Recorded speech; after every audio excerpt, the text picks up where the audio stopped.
and welcome to a very special episode of Tom Talks. I assume that you're aware at this point that we here at Southern Tomfoolery, there you go, have finished not just book one, not only books 1 and 2, nay, not even just books 1, 2, and 3, but the entirety of our first whole adventure path against the Aeon Throne. That considered, you could say today's Tom Talks is a pretty big deal, and in that spirit, I'd personally like to consider this episode, more than anything, a celebration of this major milestone. So, congratulations, guys. Yeah. Thanks, yeah. Go ahead and play it again, then.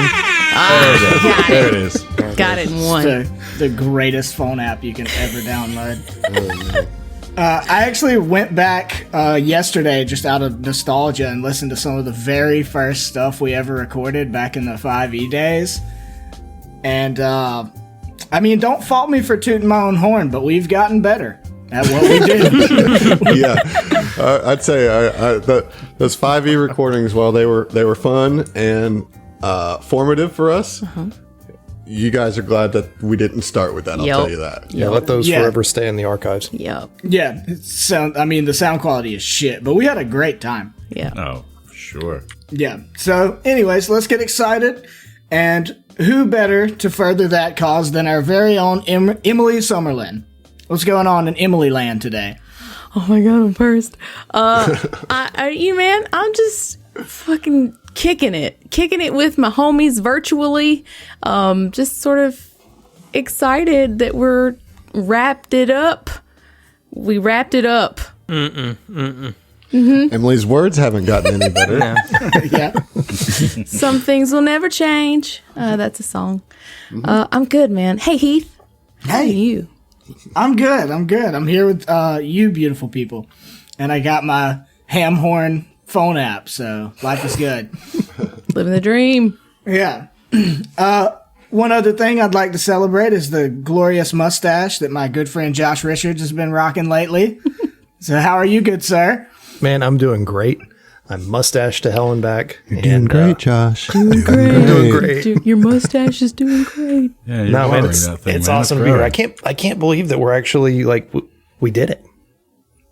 Yeah, we finished the AP. We beat Starfinder. We beat Starfinder. We're We done. made it. Yeah, Mission accomplished, we're done. guys. So On to it the does next help game. that it's half the length, you know what I mean, of a normal. Yeah, I mean it's a 6-book game. 3-book AP. Yeah. Not to ruin the mood, you know. No, Emily did that. Mission accomplished. So, what would a celebration be without a few musicians? As we've said before, Adam, Zach, and I became friends after Zach and I became fans of Adam's band and formed one or two of our own. Yeah, I know what we thinking, dude. He says that jokingly, but I bought his fucking CD in a thrift store for like 75 cents the other day, so... How are the That's how royalties you on know that you now? made it, my guy. Yeah, I'm in thrift stores now. But yeah, so I mean, I've partied with these two more than anyone else in the crew, honestly. So Zach, Adam, what's popping? Pop. That's copyrighted. Is it? My bad. Just blow the horn, Heath. Just blow the horn one more time. Yeah. One more game. Just get it out, all out of your system, dude. if I must. There it is. That's gonna be great in post. I'm good. We're actually getting together with my bands this weekend for the first time in months. So, well, we did have that like one distance live stream, but like to actually get together and practice and learn some songs. So Nice. I'm excited That's about that. exciting. Oh yeah. I've always appreciated the optimistic outlook many people, particularly around New Orleans area, have that a funeral should be a celebration of life, not a mourning of death. And to that end, I'd like to welcome to the show the voice of our dearly departed Xeno 5, Mr. John Thomas. Hello, all my sweet people. And you're absolutely right. New Orleans funeral is honestly the best fucking kind of funeral for that. So, yeah, absolutely. Well, yeah, absolutely. have a fucking parade. Yeah. Yep. New Orleans is just waiting for an excuse to have a parade. Constantly. I mean, there's people Give lining us a up out reason. front. So there's people lining up outside my house right now just because y'all said parade. Yeah. Right. They heard it. That's like the Hannibal Buress stand-up where he's talking about how crazy New Orleans is. He said, I came down here and I looked in the phone book and called a parade, and it was just me. And we had a parade for me, and we went outside and people started joining my parade like crazy. It's something that's surprisingly easy to do and something I think we should do at some point. For sure. just build a parade. Yeah, just do it, Southern man. Tomfoolery Parade. Yo. I mean, yeah, we'll make See, a that's crew. the thing, though, is like nobody in New Orleans would have a clue of why they were getting in the street to celebrate, matter. but would just be like, oh, fuck it. All Yeah, right, yeah, fuck I'll it. grab my beers. Parade? Let's do I'll it. break out They this see us trumpet. walk Come by on. and be like, all right, we'll see. I guarantee if we start walking down the street with a wagon of beer and playing Wolfpack, we'd be Yeah. we'd be Oh, good Jesus to go. Christ. That's Good to already go. a parade. That's Good to already. go. Yeah. Yeah, I mean, the standard for what is classified as a parade in New Orleans is like super low. So, like, the six of us with Wolfpacks, like, that's parade. So, people will join. Everybody's about a parade, but there's a pretty high standard for what constitutes a good parade. I'll say Legitimate- that. a A good parade, yeah. You will get ranked as you parade down the streets. You know what I mean? People be like, oh, that parade, they barely stepping. You know what I mean? You gotta, I mean, it may be a very small parade, but if it's hype, it will grow. So, speaking of the death of Xeno 5, that brings up the fact that we had a few deaths in the finale, and I'm going to go against the common wisdom of looking back at this adventure chronologically. Those deaths, particularly Xeno's, are still a bit raw, and I wanted to talk about them and what those characters meant to us. Damn, I didn't download the Sarah McLachlan app. I just got the ham horn. Beautiful a post, you know. I what mean? appreciate you didn't. I will remember. Nope. That is so- forever the ASPCA song. You're right. So to begin that conversation, I've got a listener question from Giuseppe. I always pronounce this wrong. Giuseppe. Yeah. Was John in on the ending with Xeno? I'll let John answer that question. So I think, okay, and Adam, correct me if I'm wrong here, but I think it was around like the mid 40s that we were in the content, and it's like we were actually in the culmination of like character creation for Hacky Sack Heroes, just like right after New Year's Eve. And of course, Adam approached me one night and he asked me, the usual lead up questions until you get to the real question of like, it's always like, how do you feel about Xeno?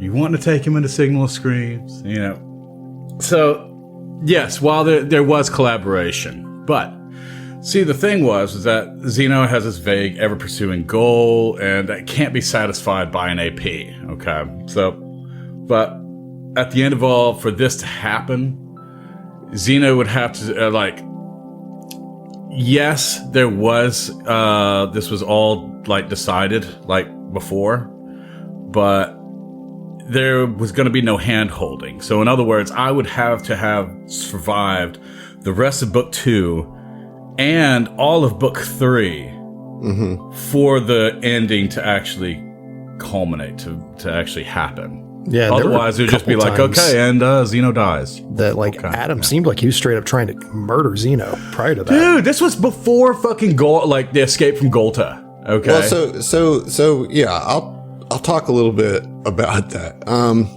In episode 15, Xeno's first flashback was when he unleashed the purple EMP blast or whatever, the cross space and time blast when he tried to create his own drift beacon.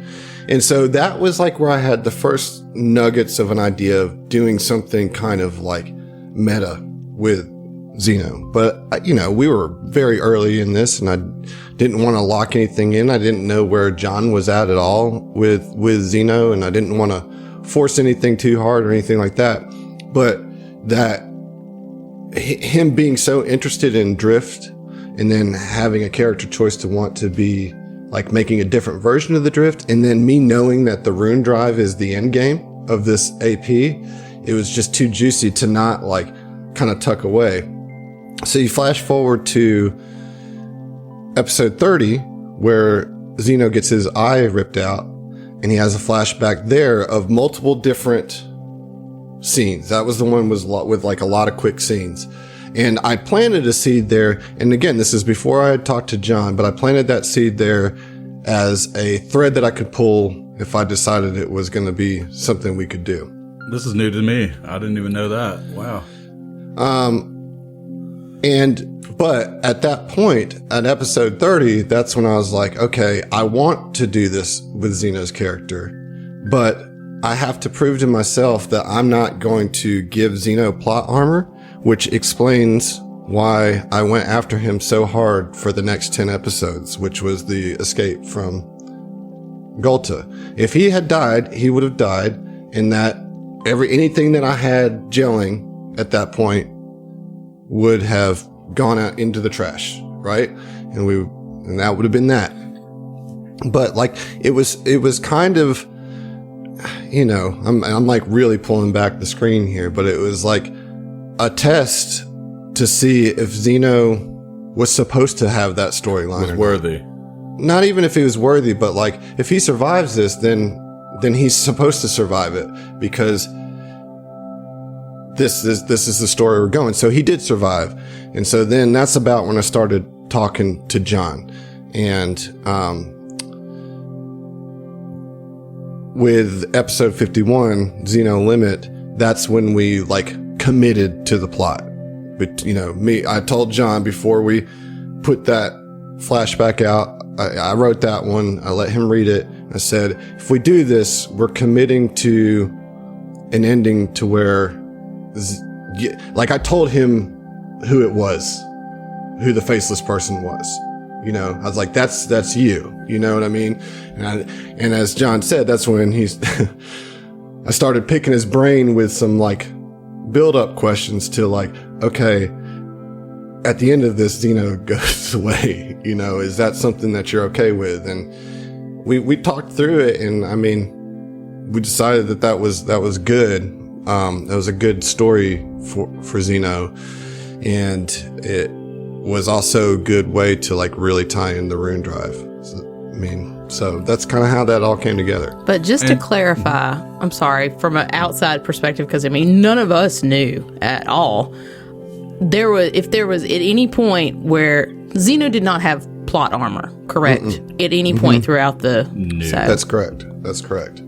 Well, and like, kind of the point you were making is that like you went after him so hard when we were fleeing the moon, to the point that the fans bitched at you about it because you were kind of compensating for that, like, in a way. Like, I'm gonna bust his ass so they'll believe it when I write him out, you know? I mean, it wasn't, I mean, you know, we're very thankful for our listeners, but I can't start writing bits based on, you know, people being mad at me. That's not a good that's not a good way to write the story. But John did not get any freebies throughout this whole thing. You know what I mean? And so, you know, I didn't want John to die, you know, before that moment, because that's the moment that I was, you know, this beautiful scripted moment. But like, had he gotten sucked through the little Stargate with the Twin Soul and gotten killed by the Twin Soul, then that would have been that, you know, and I would have had to scramble to write something else to deliver. But and we all would have destroyed the Rune Drive.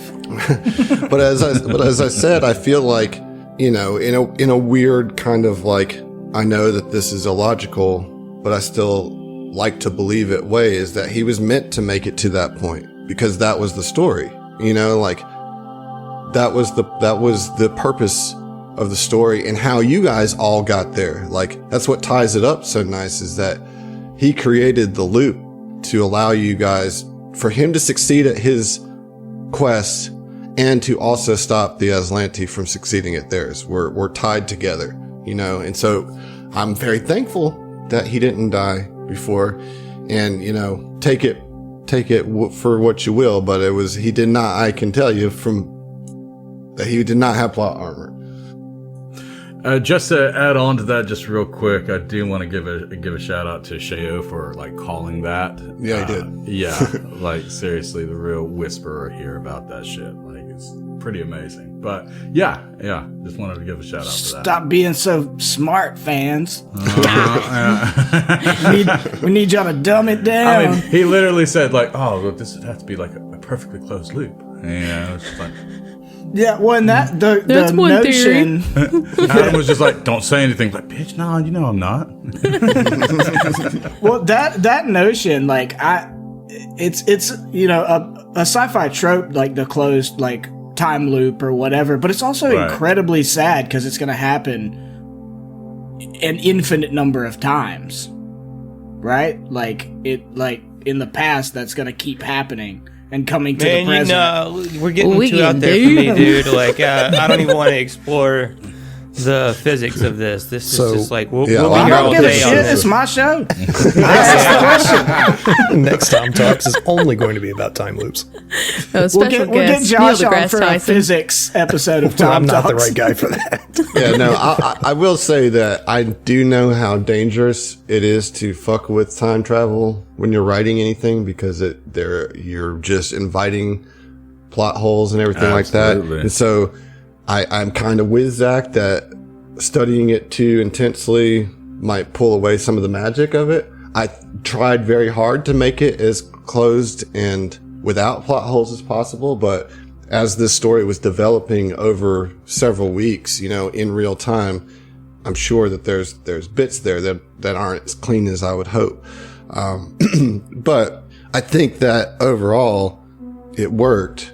And I want to say thank you to John for being a good sport about that, because I came to you about that just as you were sinking your teeth into Zeno as a character. Right, you know, right. like, Exactly. You're doing a great job, man. Hey, how about we kill him off? Essentially.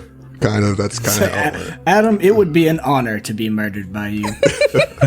and you know, to that point, you know, you got to be careful with that. I think Heath even brought this up in some of our post-game discussions, that you don't want to abuse that and overuse that scripted exit of a character, right? Like that, because then it feels cheap, you know. Well, the thing about a scripted sacrifice for that is that it places so much trust into your GM to make sure that it actually works out, and you have to hand off agency for that particular moment to be handled by the GM.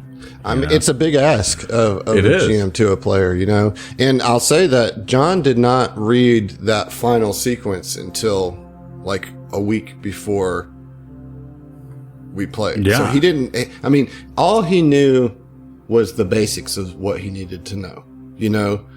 But I tried to keep it as much of a surprise for him as I could, you know, but do him the favor of letting him know that I'm gonna pull this GM fiat basically and say this character's gone. Right? Yeah, we're pulling the batteries out of Zeno. Yeah. Well, so obviously we're moving on to Signal of Screams. You'll be playing some new character. We don't know something. Who. But I did want to, you know, kind of give you the opportunity before we move on in the show to, if there's anything else like you'd like to say about Zeno and what he meant to you. I know his arc ended up meaning a lot to us and to me in particular, being that our characters had such an intertwined history. But you know, what did Xeno 5 mean to you, John? Xeno 5 was a great experience he was a great experiment to challenge myself, particularly with the whole Android flat affect thing. But at that, and just trying to find the roots. I remember actually talking to Adam about just trying, like, okay, well, I'm trying to really feel where Zeno is in this. Yes, he's chasing after after the Rune Drive and whatnot. But other than that, I was so worried about him having some level of trauma, you know? And it was just like, maybe his story just hasn't been written yet. And that's really what Xeno is to me, is that he was this unformed block, if you will. He was the blank slate. Okay, a little Taoist philosophy in here. Yeah. So for me, that's all Xeno was, is that he was cerebral, you know, as far as a character. I mean, he wasn't the most relatable cat, let's be real. But to me, that's kind of what I found really interesting about it, is like, was the focus of, it was not to focus on an event or a person, but on an idea. And that's what I wanted to really pursue with Xeno, was the pursuit of an idea. You know? Well, and if it's any consolation for his death, he did die beloved. Like, truly had friends, you know? Not just one friend. Like, I don't want to speak for all you guys. Oh, no, but I feel like tears, everybody, man, I saw it. Yeah, everybody came to really love Xeno as a character and as a member of the Epic Tracer crew. Mm-hmm. Well, I think he was the sleeper character in Dark Horse candidate season. Yeah. Like, I think as you listen to it, Xeno has this really interesting rise into the forefront. You know what I mean? Like, he starts off almost the most background tertiary character, right? Yeah, and it builds in cascade with the amount of tension building to that final moment. Right. Like, it's a steady growth for Xeno, and I know he was a struggle for you at first. We had lots of conversations about it, and so I think the experiment part of this was, I know from us talking that I watched you grow as a player. Right. Yeah. That's like part figuring of the out Xeno. Yeah. Exactly. Mm-hmm. I loved it. The most datum of comments. Yeah, I mean, cheers, guys. Let's pour one out for Xeno, right? I mean, departed, beloved character, but we also lost a couple other people. I mean, Sedona and Hash met their maker in the end of Book 3 as well. And Sedona had been really kind of the glue that binded all of us together. And I know Aaron in particular had become really attached to her and had really kind of tied in his lot with Sedona to some degree. So her going out was a big deal as well. I mean, you know, it was an NPC, so it's not going to be as rough as a Xeno, but Sedona was a major player in the entire AP. We wouldn't be a party without Sedona. The plot vehicle, but more than just a plot vehicle. You know? So Emily was... I expected Sedona to die. Like, I don't know why. I was just like, okay, she's going to be, like, martyr. This is going to happen. So her death was shocking. I was like, oh, shit, she just vaporized. Oh, no. But the one that got me was fucking Hash. Like, see, I'm like totally the opposite. I was like, Hash is a dead man. Like, this dude is gonna get killed off screen for something minor. Like, he doesn't matter. We should have never taken him in the first place. Like, I think that's why it like hurt Emily, because I was like, and I think Ziva actually said it at one point. She was like, you know, we brought him here, you know, like you're saying, Zach. Like we had convinced him. Somebody else asked him. He said no, and you're like, "Let me take a crack at it." I went back and listened to that episode after that incident. I did not. She gave him a necklace and was like, "Deuces, we'll see you." And then like Fail was like, "Well, just come on." And I was like, "Are you sure?" And he's like, "Yeah, okay, I'll go." I'm like, "Well, fucking all right then. Let's fucking bounce." But anyways, yeah, that one was like, "We killed him." Yeah, I was with Zach on that. As far, I mean, like I was thinking, yes, okay, so Sedona is. I didn't think that she was going to go out like that. I thought that she was going to go out like, you know, like either Hail of Glory or like there was going to be some speech, something at least, you know? Just one final seizure. Yeah, one final seizure. There you go. Exactly. The seizure of all Coming, seizures. Elizabeth. With as many seizures as she had, she was lucky to make it as far as she did. Right? Yeah. Bless her heart. Bless her heart. But yeah, Hash was going down. I figured that. Hash was dead. Sedona hurt me. It hurt me a lot Yeah, worse. you on the episode, like Sedona happened, I could hear your breath go out of you, and then like there wasn't anything from you, and then just a quiet like under everybody else was talking like oh god, and just a quiet from Zach. I am shooketh. Yeah. Because it was just like so nonchalant. I mean, it was just so Just sudden. happened. It Yeah. Which I think is so like grounding in such a fantastical universe that we play in, that somebody can just die because the dice roll that way, and it doesn't have to be pretty. It doesn't have to be like this grand exit. It's just like wrong place, wrong time, roll of the die, you die. Yeah. Get the hell off stage. Yeah. It's just like, well, shit. Yeah, when that becomes kind of a marker of the reality that, like, as much as we'd like this thing to be a movie, it's still a game. You know, like, there is still chance involved. Yeah, I think... I don't think it's unreasonable to expect coming in that, like, okay, eventually Sedona's going to die. I mean, that's the trope throughout the history of literature, is like the mentor dies so the, you know, proteges can thrive, kind of thing. But yeah, for her to go out so, like, kind of unceremoniously, you know, off behind us when we're scooting off to the ship was a bit of a shock. It was very sudden. So, you know, Shooketh. fuck. Rip in peace, Sedona. F's in the And chat. Hash. F's in the chat. And Hash. I mean, I felt bad about killing Hash because there was no dice roll involved in that. Oh, so that was all just you. yeah. You just I didn't mean, wanna it have wouldn't him have there taken anymore. a dice roll, you know? Yeah, like what there is was he? no way he was surviving it. You know what I mean? There's no like, I could have done the dice rolls, but he was barraging the ship that wasn't powered, so there was no shields on it. You know, and besides, like to Zach's point, like, you know, if I'm just gonna be real, like Hash needed to be cut from the show. You know what I mean? And like, I knew it was a good impetus to get you guys who are the players like involved, you know, engaged in that final showdown. I mean, it you know, was it's enough to also- make Zach fucking show down 1-to-1. He's like, no, fuck that motherfucker. I have to look him in his eye when he goes down, you know, like that. And I think that stems to that run from the elevator to the ship where Sedona died quickly with a bad dice roll and Hash was already dead when you got there, you know.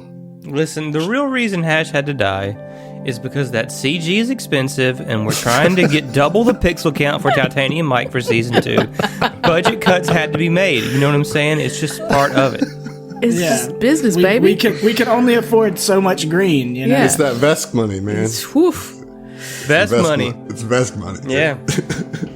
I do think that's an interesting point, that like that the whole decision for Aaron to have the showdown stemmed from that, you know, Sedona's death as she's running to the ship or whatever. I mean, it really, I think part of why it came off as off character kind of for him is because like Aaron is so pragmatic all of the time, and then like because of the death of Sedona makes the dumbest decision in his entire life. Now it paid off and he did well, but like that was horribly risky. Yeah, and very unnecessarily so, other than just passion, you know. It was Mike that was like, bro, we got nukes. Like, Yeah. Well, I was really honestly surprised that the rest of the party was so quick to sign off on it. Phil was like, I'm 100% in your corner, bro. It's like, be a better friend. What are you talking about? He's supporting his friend, you know what I mean? Yeah. That is in being a a life good friend. decision. But like supporting a friend in their decision to go get themselves killed, I it's think just is called being a bad enabling. friend. It's Yeah, fine. but like let's consider that your characters at that moment were like extremely raw emotionally, you know, like, and I mean, obviously you guys as players too, but like if you think about what your character's going through, like, I mean, Oren was seeing red and Fel, I'm sure was too. I mean, Sedona it doesn't get talked about much, but Sedona basically saved Fel from drinking his life away. Yep. You know what I mean? Like, and that just doesn't get brought up a lot, but like, I know that, I know that Josh, you feel that Fel's connection to Sedona was deep. Oh, absolutely. You know? Well, that is one of the kind of difficult things about that we are, playing and recording within time constraints and stuff, because I feel like everybody in the party had a deep connection to Sedona. Sure. Yeah. But we didn't have time to, or maybe the possibility to have everybody have like an exposition about how much Sedona meant to them, but she did. She very much meant a lot to Mike, to Ziva, to Zeno, to all of us. Yeah. I have to have a little truck with saying it would be out of character for Oren to accept that, because I think it was completely in character, right? Like, I don't think I would have done it if I didn't think that it was in character for him to do, right? It was in character for you in the moment, in the feelings that you were feeling, but it would be out of character for the, like, in game, like your companions would be like, oh, that's Oren is typically the one that's telling us not to do stupid shit. You know what I mean? Like, it is in character based on the backstory and the right. I was going to say, like, the whole arc that we set up, in book 3 with the flashbacks shows that Oren, when he's impassioned about something, is willing to make some very stupid decisions and some very irrational decisions, and doesn't back down from a fight. Right. I think, as I said, I think it's more saying that it was out of character for Oren as the crew knows Oren, because the crew doesn't know that backstory. Yeah, I think that's fair, because we've only seen him at his most pragmatic. Yeah, and Oren, as far as his role in the Epic Tracer, has always been the one arguing against hasty, uncalculated decisions, Yeah, well, and my point was more also about the listener, because, like, yeah, you did set up some stuff with your flashbacks and stuff, but in the grand scheme of things, that was pretty recent, and 95% of the listener's experience with Oren is him being that gruff, pragmatic, like, don't do dumb shit kind of character. Well, so do as I say, not as I do. You know what I mean? Also, he was due. He was due for some risky business, Yeah, so... Yeah, I'm not saying it wasn't cool. I'm just acknowledging the fact that it may have felt weird, because it's like, you're such a pragmatic character so much of the time. I'm not shitting on you by any means. It turned out to be one of the coolest scenes in the whole show. Well, I think that all of you reacted as your characters the way that they would in that situation. Like, it didn't surprise me that Mike was like, dude, no, like, I got my finger on the fucking button right now. Like, and that's Mike. Like, he's like, dude, he's gone right now. Just, and like, but I do understand Fel's like immediate, like, yeah, I'm behind you, Oren, just because they also think about it that they crewed together under Oren, just like you and Zeno crewed under her. Sedona. Yeah, I'm sorry, under Sedona. And it was much more recent, like they'd only been grounded from Sedona for a year, and like, so when Sedona called on them, they had been anxious to do that, and they get out there and then she dies, like, I understand Fel and Oren being united in that moment, because their connection to Sedona is very much entwined together as people. Yeah, well, and like you said, it's more recent, like, because the Mike and Zeno thing is more like when I was a young man, Right. I mean, it was, a decade ago. Yeah.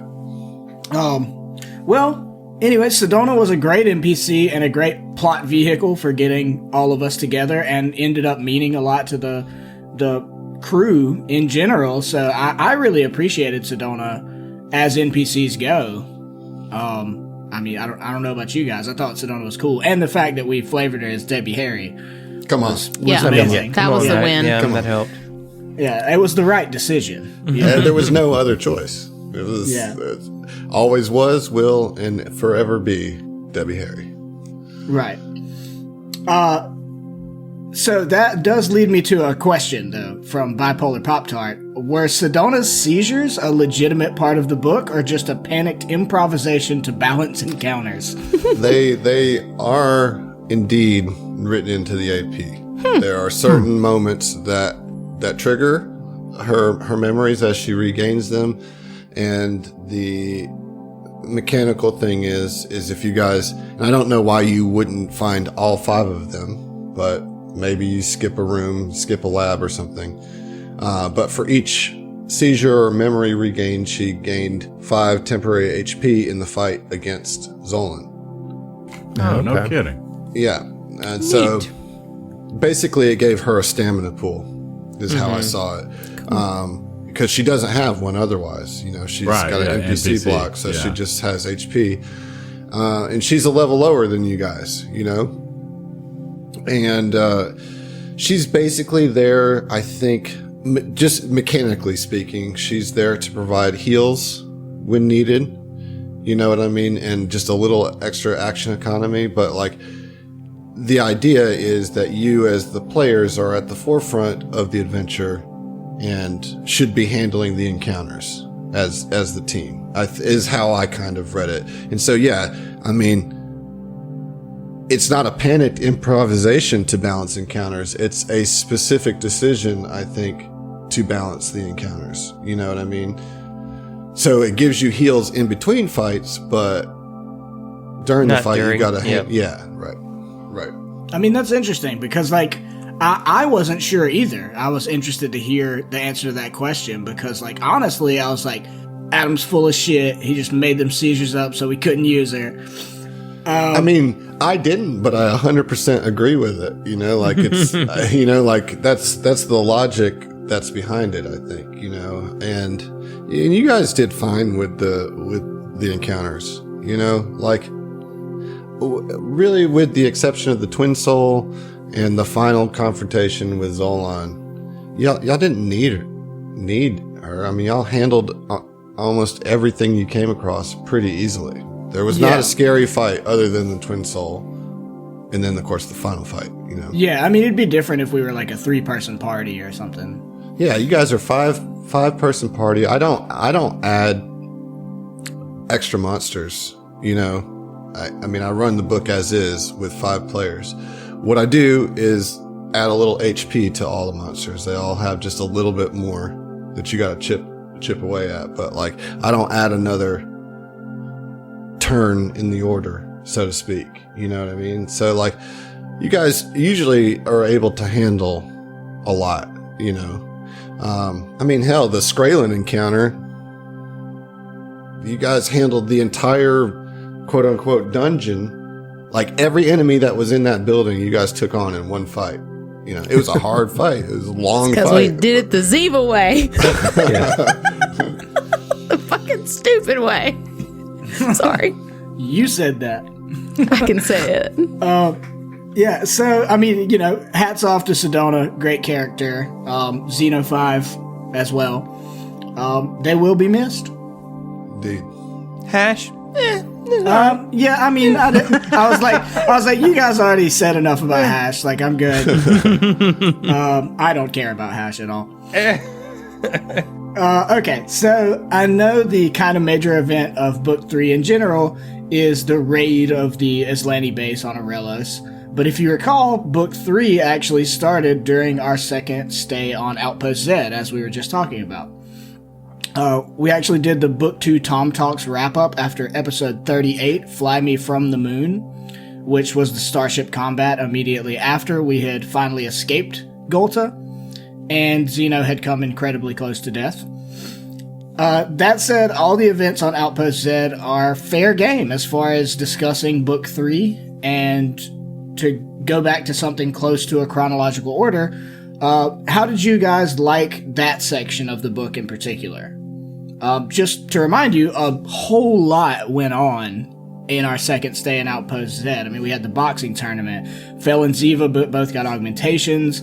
Mike and Arin interrogated a Dralic pretty ferociously. Fel had a date with Half-Red. Hash got body swapped and almost killed Ziva. and we fought Skraylen and everybody else in Third Eye Salvage all at once. Yes, all of those. Great. Thank you. You realize this is a discussion show, I right? know. I'm fucking with you, dude.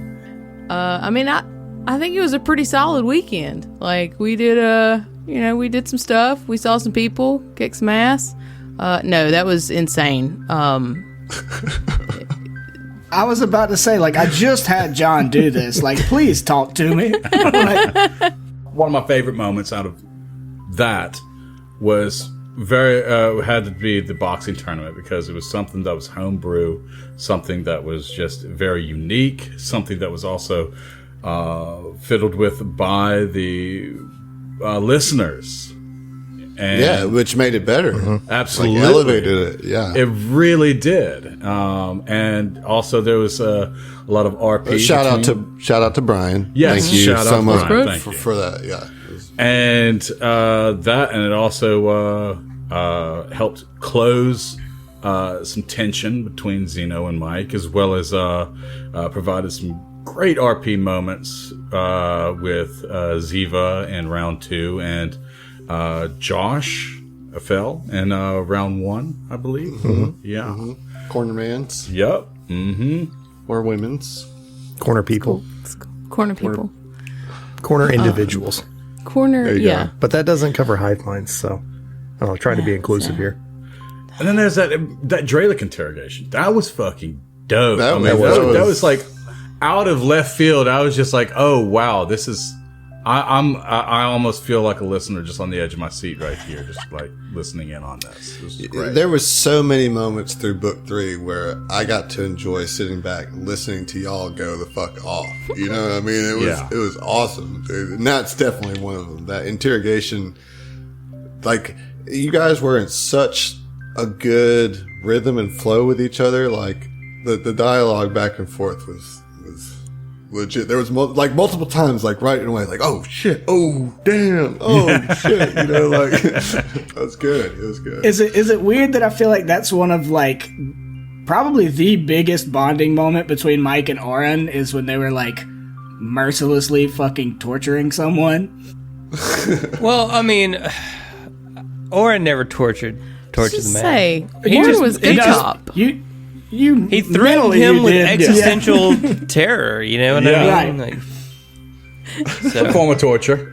yeah. Yeah. Well, and, so, yeah. and I think you got Mike's respect because Mike was like, all right, well, I'm just going to beat his ass bloody. And it's like, oh, that's better. That's even better. Good one. Well, yeah, I do think that would be so much worse, right? Oh, like if mental you had scars somebody. So much harder.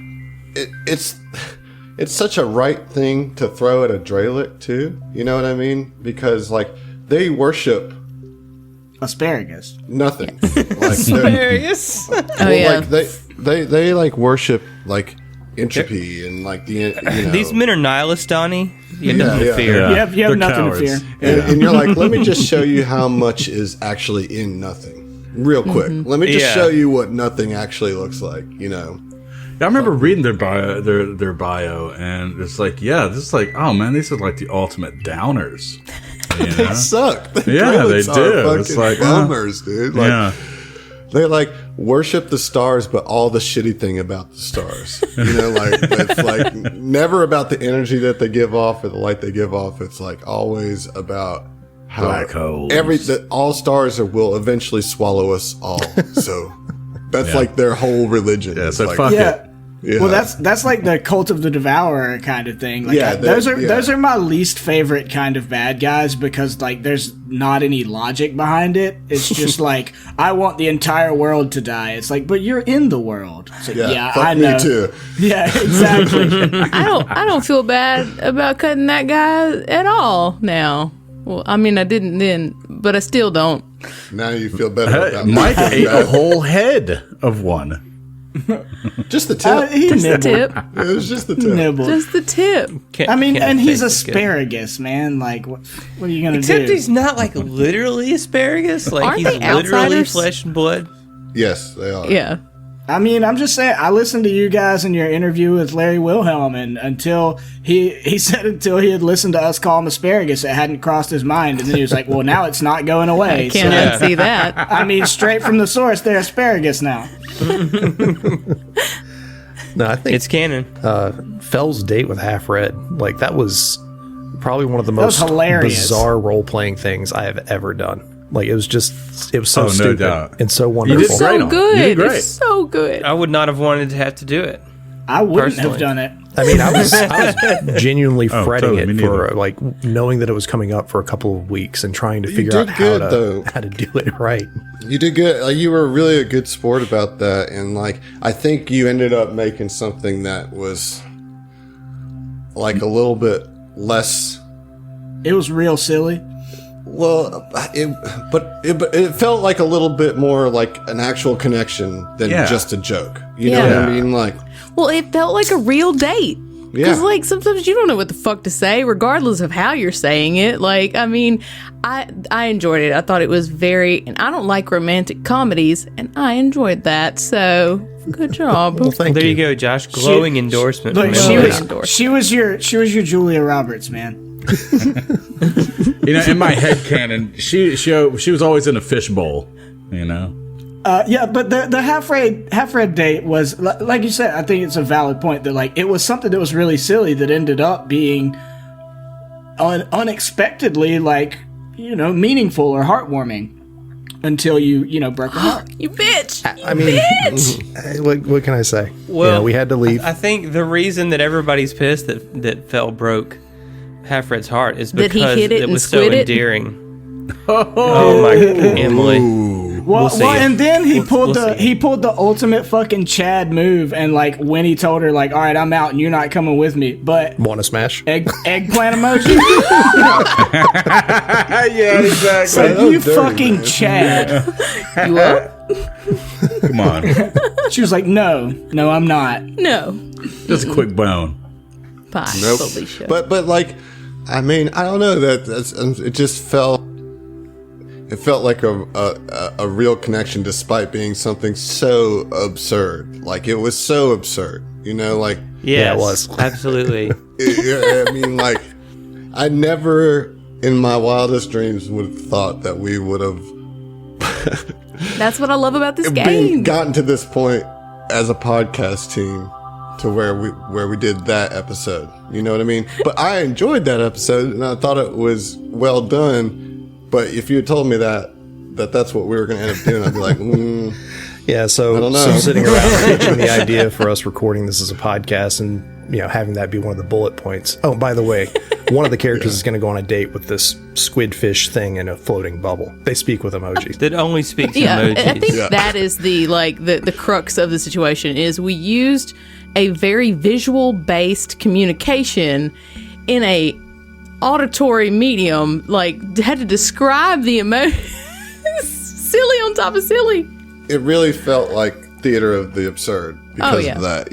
Like it was so many layers of making the communication difficult. Like not just between the two characters, but between GM and player, and then like from us to the listener of making all that make any kind of sense. I don't know. It was a lot of fun. That's what it was. It was. Yeah. Well, we did it. We Hit us with the horn. Heath, come on, Gotta man. get the horn, Oh, dude. you got to be on the ready. I don't gotta know that I break it. want to ham No, horn we that got one. to break it yes. up with the horn. No, We gotta- if any moment deserves a ham. Okay, all right. Fell banged a Pokemon. Got to catch them all, bro. Oh my god. Where do we go from here? Well, I mean, that's not all that happened on Aurelis either. Not Aurelis, on Outpost Dead. Your boy Hash, his whole thing getting body swapped. What was his name? Grassilisk? Yeah. Was Nice. the assassin The kind of Reptoid. Reptoid. yeah. Which, like, again, like I just yesterday listened to your STFU interview with Larry Wilhelm, and like I kind of felt bad when you guys were talking. It's like, yeah, they just smashed Grassilisk. My God, sorry. Like Larry was like, yeah, that's the one thing I feel bad about with the AP is it was so easy. I was like, well, it's because of who he revealed himself next to, you know. Yeah, I mean, the thing is, we had started to suspect. Yeah, you guys were that, on it, and so know? I think we had Oren and Mike. Oren was front. on the ship. It was Mike and Fell, wasn't it? Oren was never on the ship. No. Zeno was on the ship as well. Zeno was on the ship for sure. That's when you were doing your upgrade. It was Mike and Fell in the room with him. Yeah, and you were at the hall. You were guarding. Oh, that's right. You were Okay. guarding the door, expecting somebody to come in. But mostly, I mean, every step of the way with the assassination plot, you guys were on top of it and knocked it out. Like, you know, Ziva, I know you were a little worried when you were trapped, but like, if you go back and listen to it, it's pretty easy to get out. It's just you just gotta. In retrospect, okay, Yeah, At the time, I was like, if I fucking suffocate to death, I'm gonna be so mad. But I didn't, so I ain't. So Yeah, I mean, it's the kind of thing that just would have taken bad rolls from everybody involved. yeah. You know, which is a possibility. That's the game we play. So I mean, you were in danger. Oh yes, I felt it. And so then we kind of concluded, like, we had the big fight with Skraylen and did it the dumb way and fought everybody at once. And the thing I like remember most about that, other than getting knocked the fuck out, was the Twice. Xeno using his twice. Was Xeno using his nanobots? Yeah. Right, like The microbots, the cloud microbot cloud.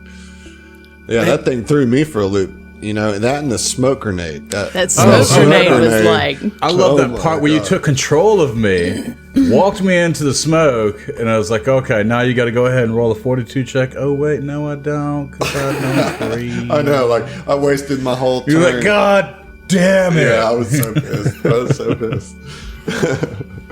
That was the most useful the Trident's ever been, also. Ooh, Propping doors. That doors. is door prop. absolutely not true at all. I used that weapon for like a book and a half. Get the fuck out of here. Yeah, I mean, yeah, like straight up impaled. saved Fell's life, right? In Yeah, book one. impaled Lieutenant Sharu. Yeah. Yeah. That's old news.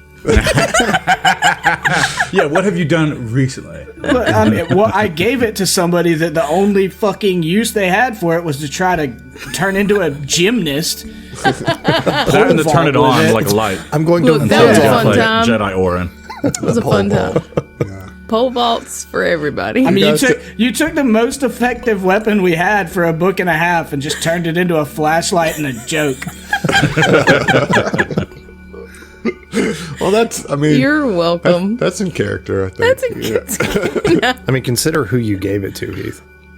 Well, I wanted her to do better. That Well, was the purpose. I'll try. I mean, I told you that. That's true. Anyways, I wish you had succeeded on the pole vault, though. Yeah, I was been nifty. secretly hoping you rolled a 20. That would have been so dope, you know. I would have been so vindicated too. Been like, "Fuck Yeah, I you! mean, that's My the- ideas are fun and cool." That's the only way you were getting it with a nat 20. You know? But anyway. Next time. And it may have encouraged you to like actually use the trident for something else after that, but the world may never know. I may never know. But yeah, so Outpost Z, I mean, ended up being long. How many episodes did you say we were at Outpost Z earlier, Adam, for the second time? Let's see.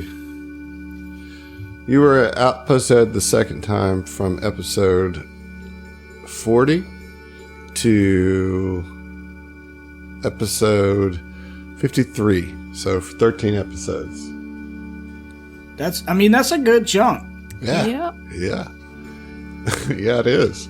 Yeah. I'd say we enjoyed our time there for the most part. Yeah, well, I mean, that very easily, if not for the stuff that we had added, I mean, that could have only been, 2-3 episodes, I'm assuming.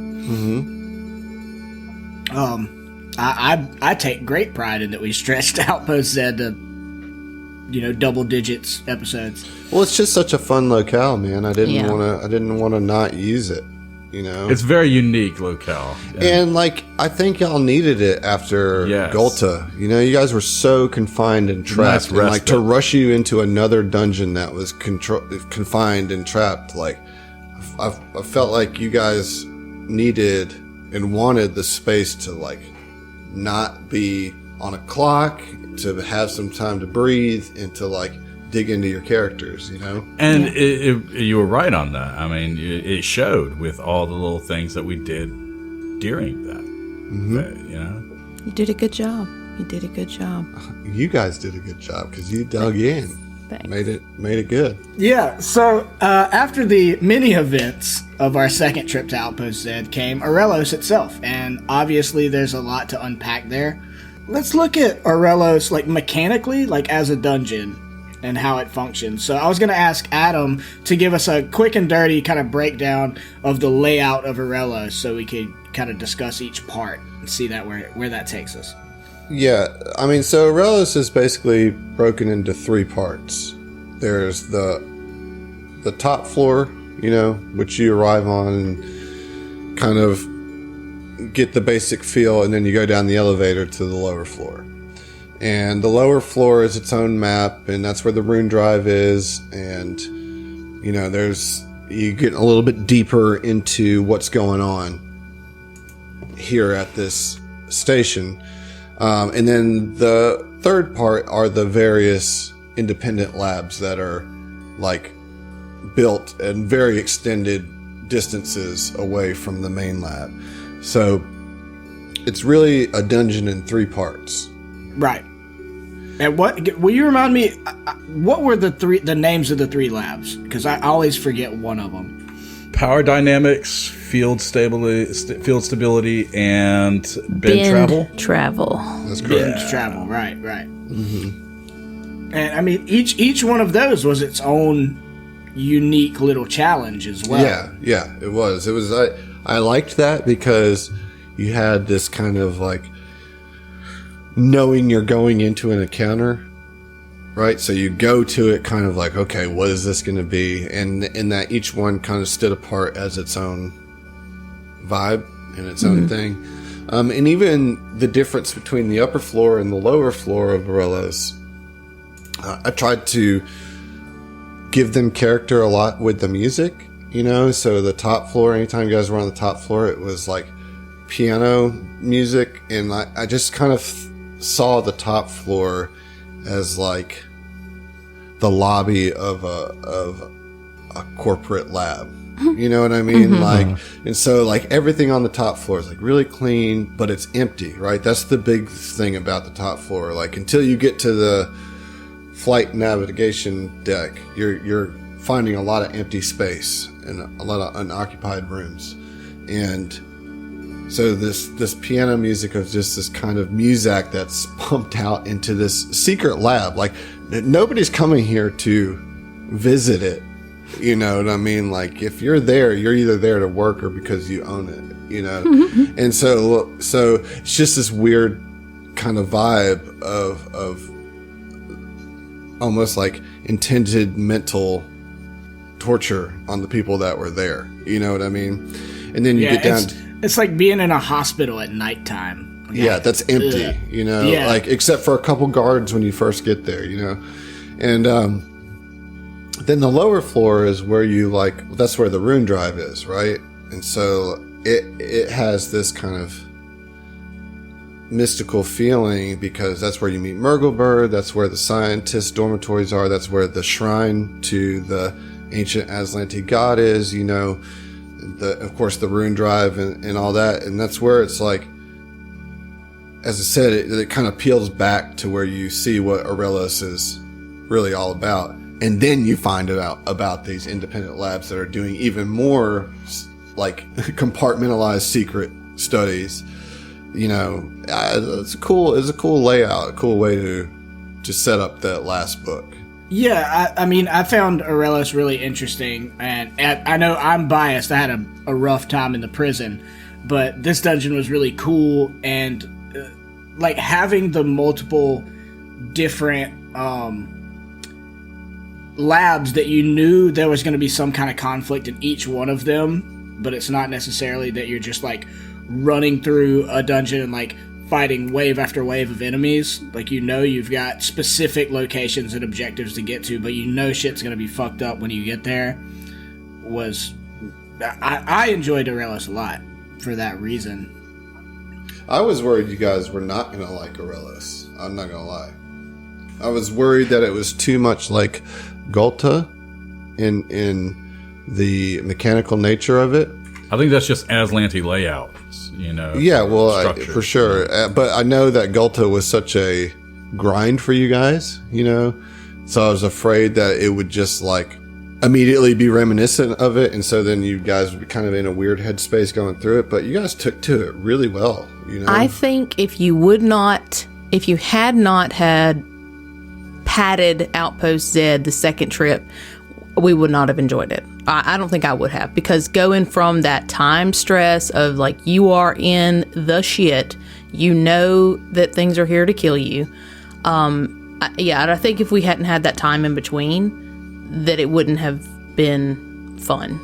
That's my opinion, though. Yeah, well, and I think as a party and a group of friends, like, we're, as far as our mentality, like, we're not really gonna be at our most successful if we're just hopping dungeon to dungeon to dungeon with no in between spaces, you know.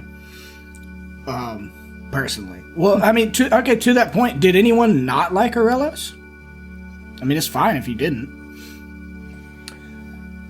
I liked it. There was a weird sense of gaminess to it, with the 3 different labs, with the fact that like you're gonna get one rest, you know, but you gotta, like, the way it was laid out was a little strange, because you gotta go back up the elevator and do all this to sleep. That I don't know, it didn't land for me as seamlessly as Gulta did. I guess my mind, I leaned into the fact that it was literally, or my understanding anyways, was the layout was that it was literally intended to create a sense of separation.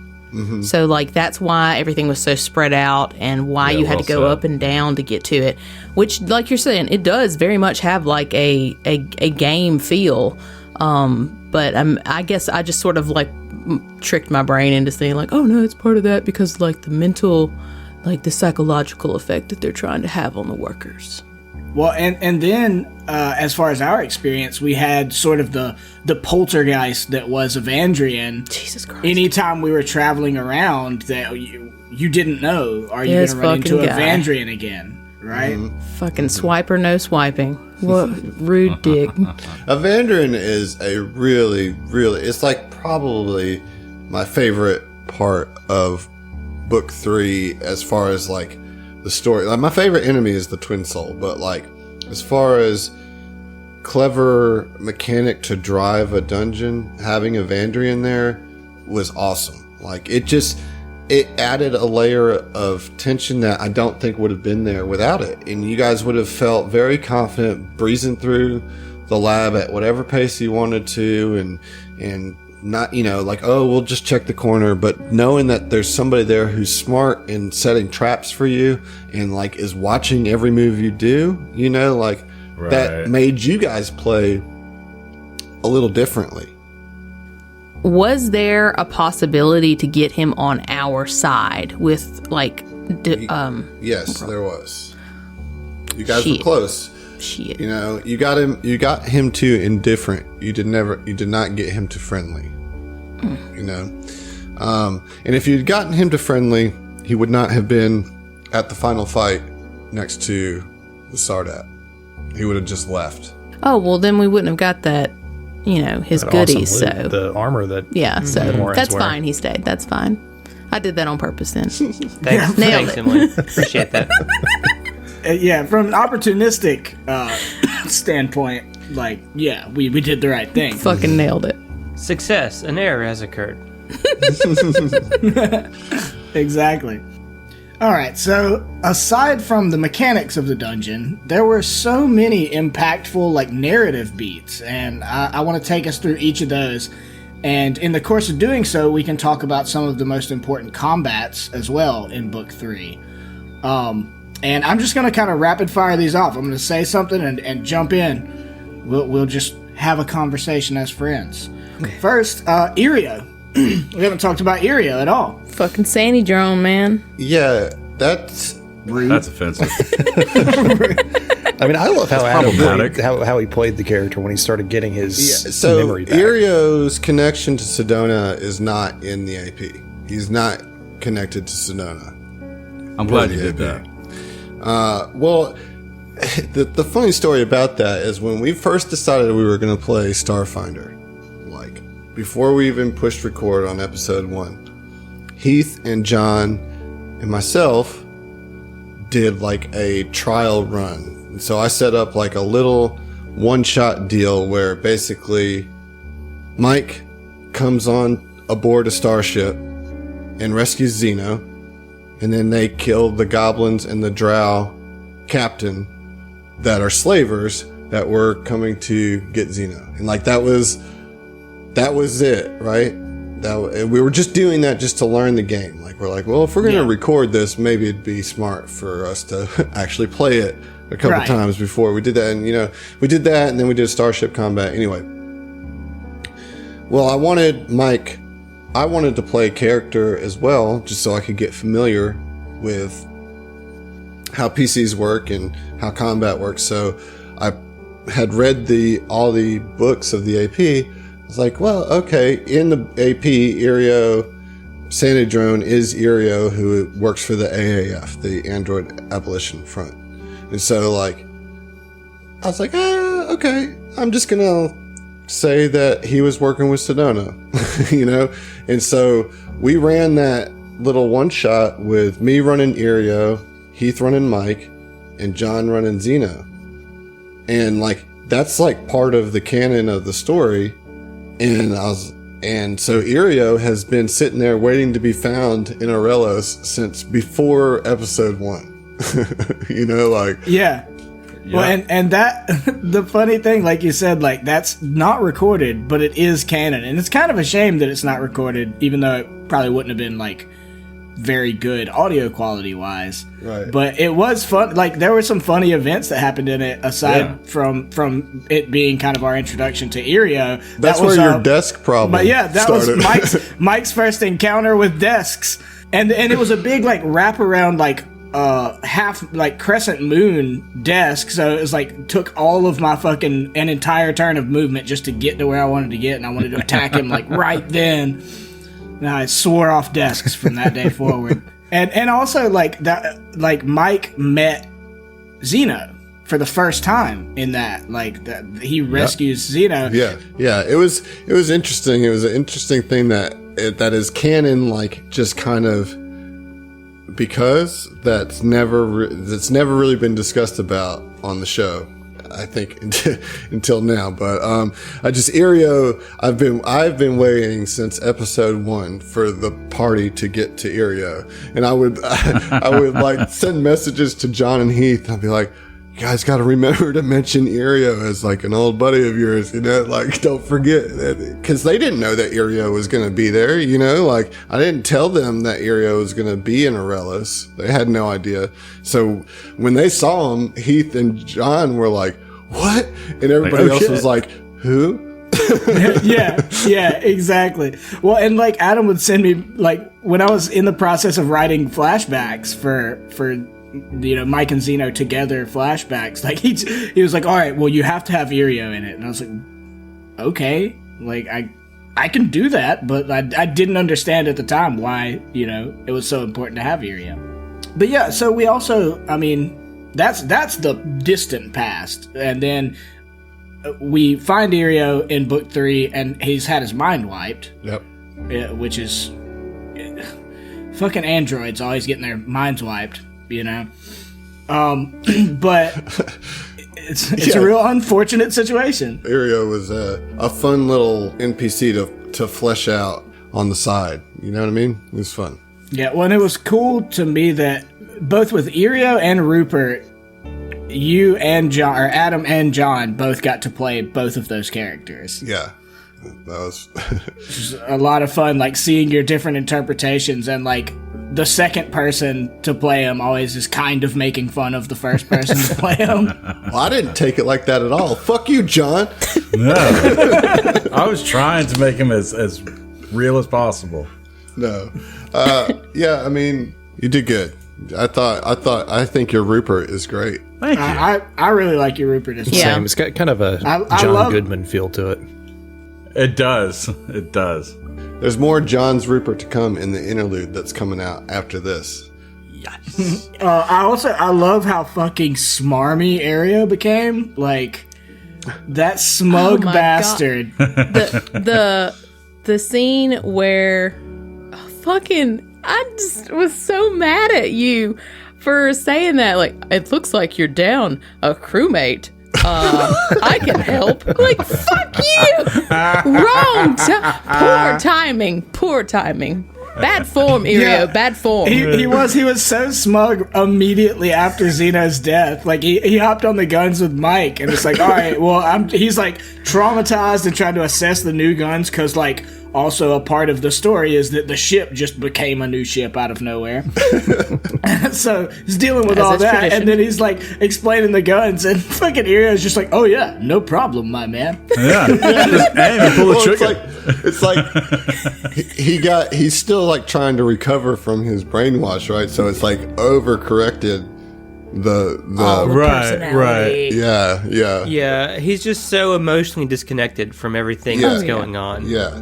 Yes. When he goes to say something to Orin as Orin's leaving, he's just like, "I'm gonna go ahead and say it. You need to cool your jets." Yeah, exactly. I just love it because it feels like he's like a fucking frat boy in a psych ward, you know? Like, But just let Mike just press the button, my man. yeah. It's just like, does this man. motherfucker like catch a beat, my guy? Like, we're not there. We're not there. Well, I love that John like stayed true to that aspect, you know, Oh, like because yeah. I handed it off to John like right before Like we 5 started minutes playing. before, yeah. I was like, well, okay. John, Good you luck. need somebody to play or something to do during this episode. Why don't you Hold play up. Irio? Okay. I remember he's smarmy. Okay, got it. Can do. well, you killed it in that regard, my man. Fucking got it in one. So, speaking of characters that John also got to play, another big part of Book 3 was finding out that Mike's dad not only was alive, but was inexplicably in the base that we were raiding at the time, and then finding him and freeing him. And that ended up being a huge deal for Mike emotionally, and you know, one of many very emotional narrative beats in Book 3 in general. And I mean, it choked me up a couple of times, the whole dad thing, because I mean, Mike is already for me a kind of a tongue-in-cheek homage to my dad anyways, so like to have more dad stuff on top of that, I was just like, oh, you got me. You son of a bitch. I also knew Rupert was going to be there from before episode 1. Oh, really? Yep. Okay. I mean, like, because, you know, if you remember the first flashback, That's cool. we had talked about what had happened when the Aslanti invaded, and I think we had talked about that both of your parents got kidnapped, and then unbeknownst to you, had mom get shot. Yeah, you just killed my mother, Adam, without telling me. Yeah, but that's Appreciate because you. I knew that Rupert was going to be at Aurelos. You know what I mean? Like that. I've been sitting on that too. Like no, that's definitely the Irio and Rupert was like the first thing that I put on top of this AP. I didn't come up with the whole Xeno stuff or the boxing stuff till later, but Rupert and Irio was like, all right, this is how I'm going to connect these two characters to what we're doing. Well, and that it's just so funny to me, or interesting, really, the way it played out. That those are characters that mean so much to Mike, and Zeno was Mike's best friend, and upon Zeno dying, John, who played Zeno, played both of those fucking characters. Right. Like, it was all very... like, that really tied into the emotionality of book 3 for me, is like, because John moved out, like, at the end of book 3, we had been roommates, and like, I fucking cried like a baby when Zeno week died. of Zeno's death, I move out. That's a real dick move, yeah. my guy. Well, bad. Yeah. You couldn't have waited a week, motherfucker? Hey, no, So that's all on Adam. Adam's a dick here, not me. No, he said, I'm a method actor. Well, you fucking nailed it. So, I mean, I know the Rupert thing is obviously a very Mike situation, and you know, a little bit Zeno because he's known Mike so long. But, like, I wanted to ask you guys that are not Mike, like, how do you feel about the Rupert situation, and did it pay off? Did it land? Yeah, I mean, I well, think it was played very well. You know, it didn't seem forced. It didn't seem ham-fisted. It was just, you know, the only thing that I feel would be a little bit questionable is the fact that he was there on Aurelos at all. But, you know, if he hadn't been, then none of this would have happened. So I'm glad that he was. But no, I mean, it was played off beautifully and set up well.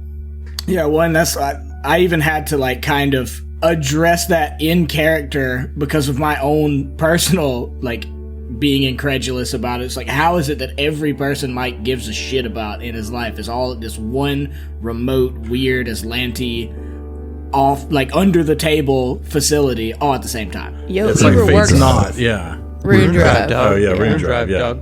There's that also. You know, that thing. Primarily, there's that primarily. The Rune Drive fiat. Fair enough. Yeah. No, I loved Rupert. I thought that was very cool. And I don't think I would have cared even if it was ham-fisted because I was like, oh, daddy. So it was great. It definitely was ham-fisted, but like I thought that it was okay. Appropriate. Yeah. So, I thoroughly enjoyed it. You know, you tell stories because they're stories, right?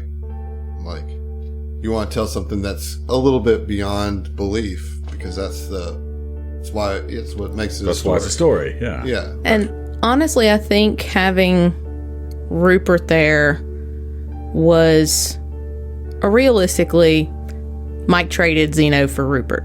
You know what I mean? As far as like. You son of a bitch. No, like, you I mean, didn't. like, Fuck so, like, off. No, The no. death of You a stop relationship right and there. the birth of a relationship. I You get can say that, but yeah. I've already caught shit from the community trying to pin those deaths on me.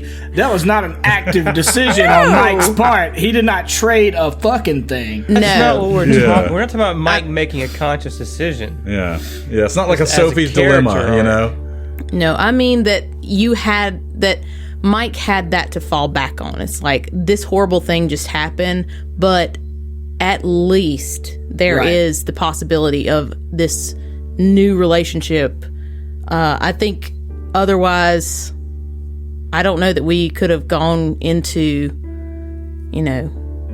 we could not have gone into the next bit with as much optimism and hope. I think that you'll see in the interlude that the APA and what they are, to your point, Emily, they would not have been able to make that step without Rupert. Yeah. You know what I mean? Like, Rupert is the symbol of hope in the whole thing. You know what I mean? Of hey, there is still potential for something good to come out of it. Yeah. You know what I mean? And yeah, I can't wait for y'all to listen to the interlude because I think that there's a lot that goes into that. Yeah. Well, and like the meta of it is like that we know we're gonna go play Signal of Screams, so like if there hadn't been some levity, some hope from that thing, everybody dies. Everybody we care about dies. Like, I agree. I don't know how we'd move forward with it just being complete and utter darkness moving into what we know is a dark kind of horror-ish campaign. Right. Too much of the same tone, Either way, you need something to kind of lighten that mood, So a particularly distressing period of book 3 for Ziva, if not all of us is when she went through that weird like Stargate warp drive thing, and we ended up doing the Twin Soul fight. Ziva, how did you feel about that when you were in like a different plane of existence and none of us knew what the fuck to do? Ziva was scared in general because it was a scary situation. Emily was certain that Ziva was going to die. I was for sure just in the deep pit of my stomach. I was like, okay, this is my Mal moment. Mal is my 5e character that died under Adam. For your first character. My very first character. No, but It's the first character I killed, like, by dice alone. Ever. Yeah. But I had those kind of like flashbacks as she was on the other side. And you guys were kind of like making the rolls to see how long, Fel was getting information to see how long that people stayed over there, what was the situation. And I was like, oh, she can't survive over here an hour by herself. But I mean, that's not going to happen. So, I mean, I was fucking real bummed for a while there. And then even when she came out, shit was still kind of dire. Yeah, that's kind of where I was at. Well, I mean, it wasn't shit. Obviously it wasn't as bad for us not being on, in that alternate dimension or whatever, but it was really distressing because I know we had Aaron and Fel both like at the computer console or whatever trying to figure out what we were going to do, and the party as a whole trying to figure out, are we going to go in after her? And I still to this day feel a little bad because I was the one that was like, nah, probably not. See, if Ziva could have communicated, she would have told y'all not to come. 100%. I mean, my deal was just like, we don't know where that goes. We don't have any assurance that gate's going to take us where she went. Exactly. Yeah. I was 100% ready to go in, but I wasn't going to do it like solo. I wasn't just going to jump in there by myself, because then it was like, well, what if now we have two people trapped in here? Whereas, like, if we have the whole party trapped in here, at least we're all trapped in this bad boy. Right. Yeah, well, I kind of wanted, more time computering because, Bro, if you remember, like, Mike had killed one of the Greys up on the catwalk or whatever, and I was 100% sure. I was like, all right, I'm gonna get a fucking, like, card key or something off this dude and solve our problem. Nope. And I was like, all right, let me check that body. He was like, there's nothing there. I was like, you sure? I remember that. You sure? So, like, I'm pretty sure there's supposed to be a card. I'm pretty sure. Pretty sure there's a solution to this problem on this guy. Where'd you get out a portal card? Right. There's really not, like, if you get sucked through, you're stuck there for the amount of time that I roll on, it's like a D4 amount of rounds, like the suspense was built of, it could be rounds, it could be an hour, it could be days, right? Like, cause there's no way to know that.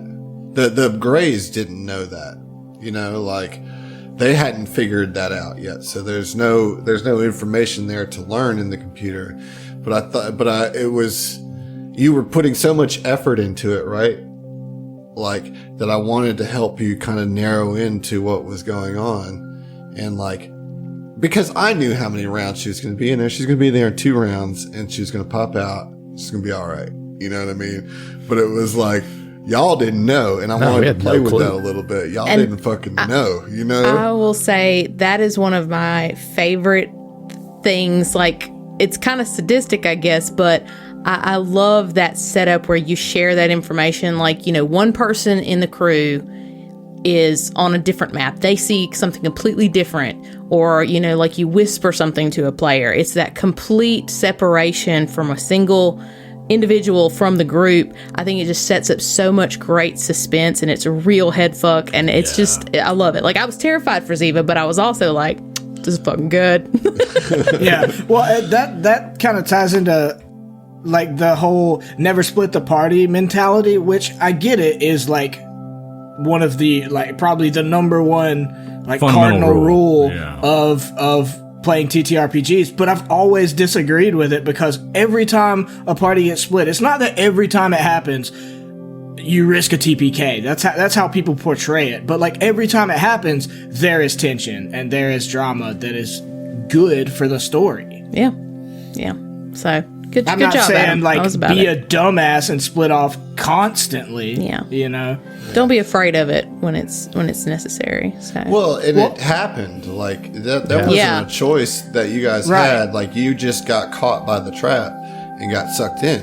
You know. Well, and I was really lucky not to have. I passed a save. Yeah, you and, And Zeno Zeno. both Yeah, were yeah. like very close to getting sucked in yourselves. You know, like that could have gone any number of ways. And So, I have a question. Had one of them been sucked in, would they have gone to the exact same place as Ziva? yeah. Okay. But for a different amount of rounds than you. Okay. You know Everybody what I gets their mean? own role. Okay. Right. Gotcha. And so, like, you just kind of get stuck in the ethereal plane for half a second before you teleport over to the other ring. You know, so they haven't. The reason that is because they were using a dead twin soul to power the gates, and so twin souls exist on the ethereal plane and on the material plane simultaneously, always. And so, like, they were trying to teleport through the ethereal plane using the twin soul's power, and they hadn't figured it out. You know, Which is just fucking wild. it's by the the craze, way. man. Like, You know what? They would have known better if they would have partnered with Mergelbear. Mergle baby. Well, Just got to share that info, babe. Yeah. well, I want to transition because that was the next thing I was going to bring up was Mergelbear. She's And on everybody's mind. I do baby.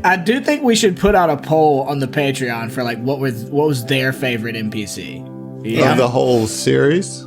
I mean, you could do it. You could do all 3 books, or you could do the whole series. I'm just pitching the idea of a poll because we don't do enough of them. You're right. We don't. Mergelbear was fun. Great comic relief in the middle of a intense dungeon. We talked about it a little bit with Larry about that being a great timing NPC right there.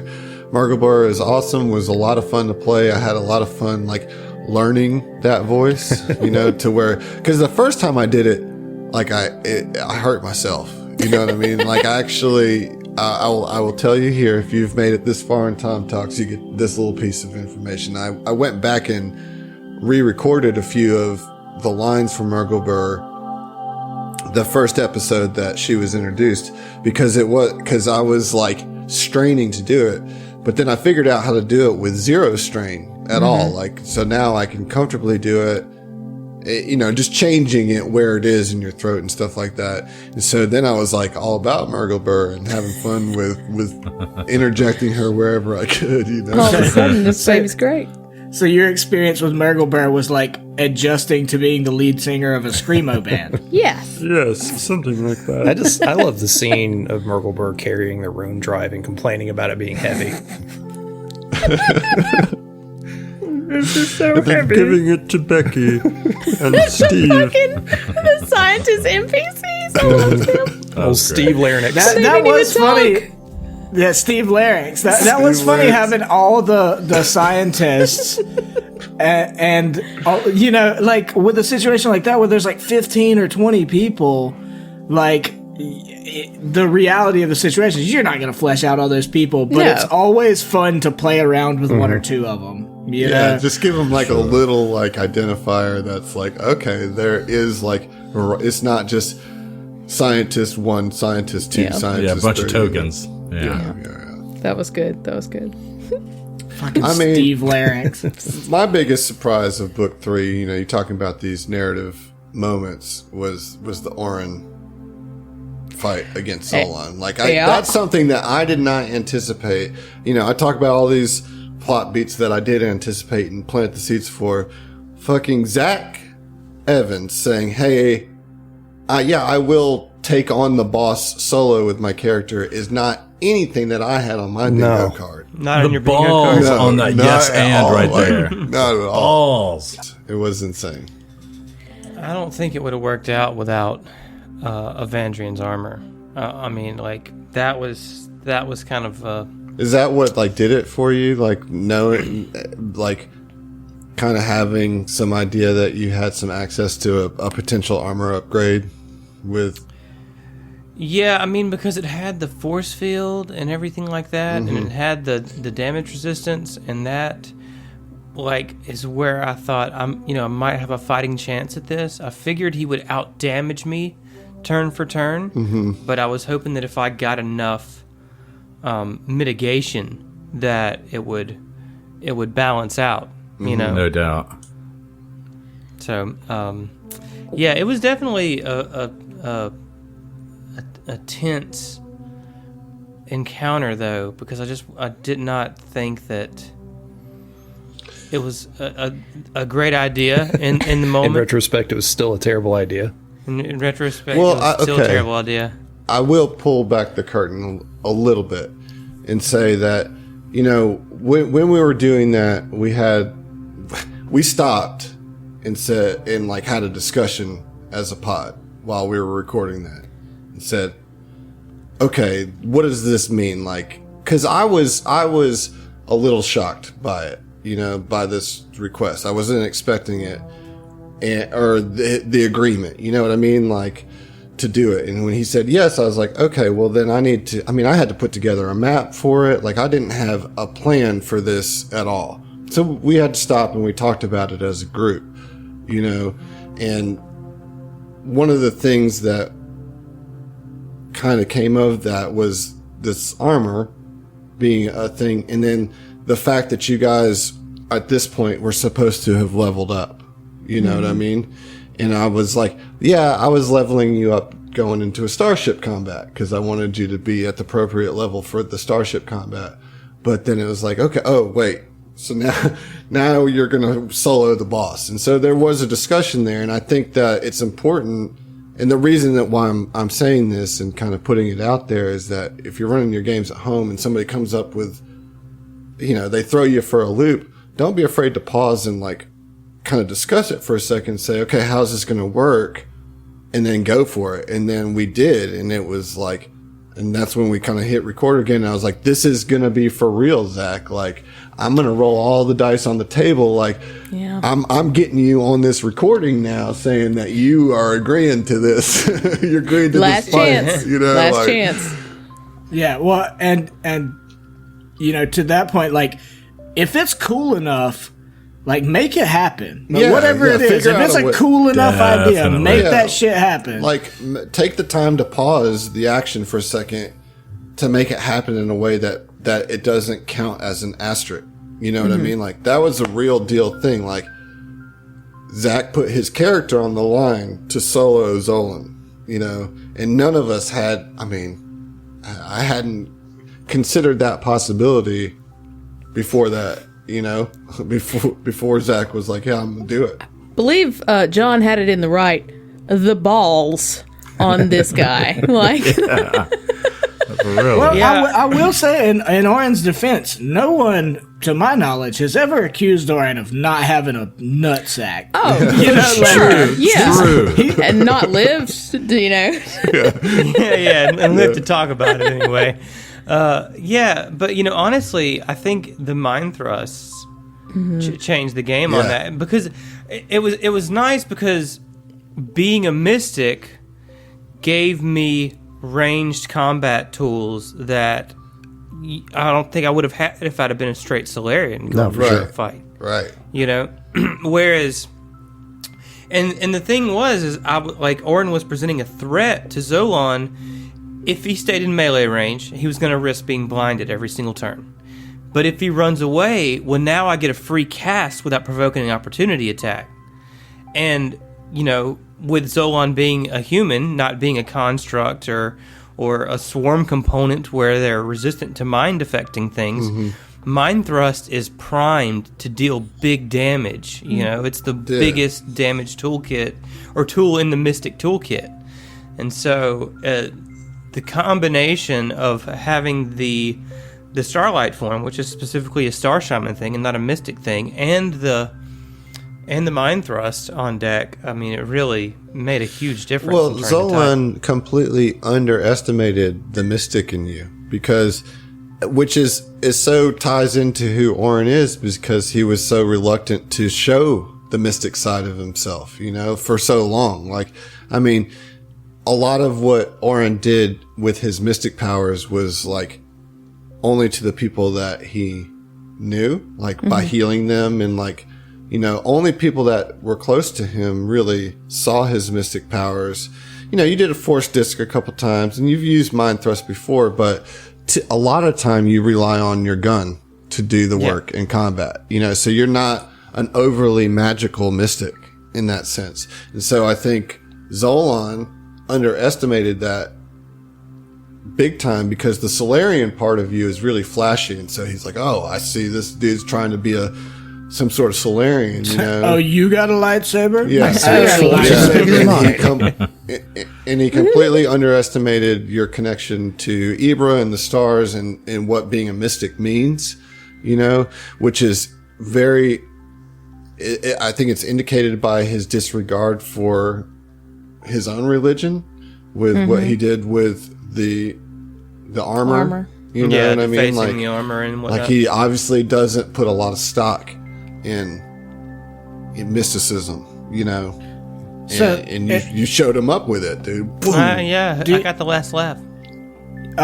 If I don't mean to cut you off at all. I was just thinking about, like, it's so interesting to me that Aaron and Zeno both ended up being such big, like, linchpin characters in the end of this book, and they were both kind of subdued for a lot of the AP, like really chill, just let shit flow as it's gonna flow kind of characters, and ended up being the real superstars in the end of this book. And I love that kind of role reversal, but there's, like, with the Aaron Zolan combat in particular, there's so many, like, layers to what that is and what made that special. I mean, there's the Sedona aspect that he's trying to avenge Sedona, and even to the point we made earlier where it, like, almost, and I'm sorry, I'm not trying to beat a dead horse, but it, like, almost felt a little out of character because he feels so pragmatic all the time, but he made such a gutsy call, and then also, and I was just thinking about this, it just, like, hit me a second ago, there's also a Mike and Aaron role reversal as well, where, like, Aaron is stepping up and being a fighter, not a fighter the class in the game, but like a fighter with a capital F. Yeah. And Mike is staying behind and being like, I'll nuke this motherfucker from range, dude. Like, don't do this, Like, there's so many layers of role reversal and, like, interplay between how the characters are normally perceived that it was so cool. Like, I mean, I'm so glad that we, you in particular, made the decision to do this fight. I don't at all feel bad about Mike disagreeing with it. No, right. Some real deal character development. Definitely. Yeah, and no, it really was. It really, really was a major, like, layered burrito of character development, And I will say this: there is no nuke in the universe that could have gone off that would have been as satisfying as that final image that he saw of Sedona. Yeah. Like, So fucking good. IRL Tasty. inspiration, Zach. That was like And next level. that was so off the cuff, too. No, Adam, I was didn't expect to about to kill ask him that. on that. I was about to ask you that. Had you been planning on doing the Sedona visualization at the end of that fight if you won? But no, you just decided in the moment? Yeah, I mean, so in my, in, like, the mental strategy that I'm preparing, as we're getting ready to do this fight, I assumed that it would be blow for blow lightsaber swings. That's what I came in preparing. I was never, even considering actually using Mind Thrust, but it was because I thought that we would be entangled in melee combat. I didn't want to risk an attack of opportunity. But every time that Zolan steps back because he doesn't want to get blinded, I'm like, Oh, I got this. range now. Yeah. Well, that idea, like, ties into, like I said, the micro reversal thing. Like, I didn't realize, like, you went into the fight expecting to be purely a melee combatant, when it's like, if you're just thinking about like who these characters have been historically, it's like, oh, well, Mike would be the guy to go duel a guy on the surface of a fucking asteroid. Right. It's like, nah, dude, like I'm good. Instead, like, Mike was the one with his hand on the trigger. Well, for me, it worked out really serendipitously because I literally just took the lightsaber because I fucking love Star Wars and I love Jedi. And like, I just wanted a lightsaber because I had this opportunity. I was getting a class feature that I didn't really want.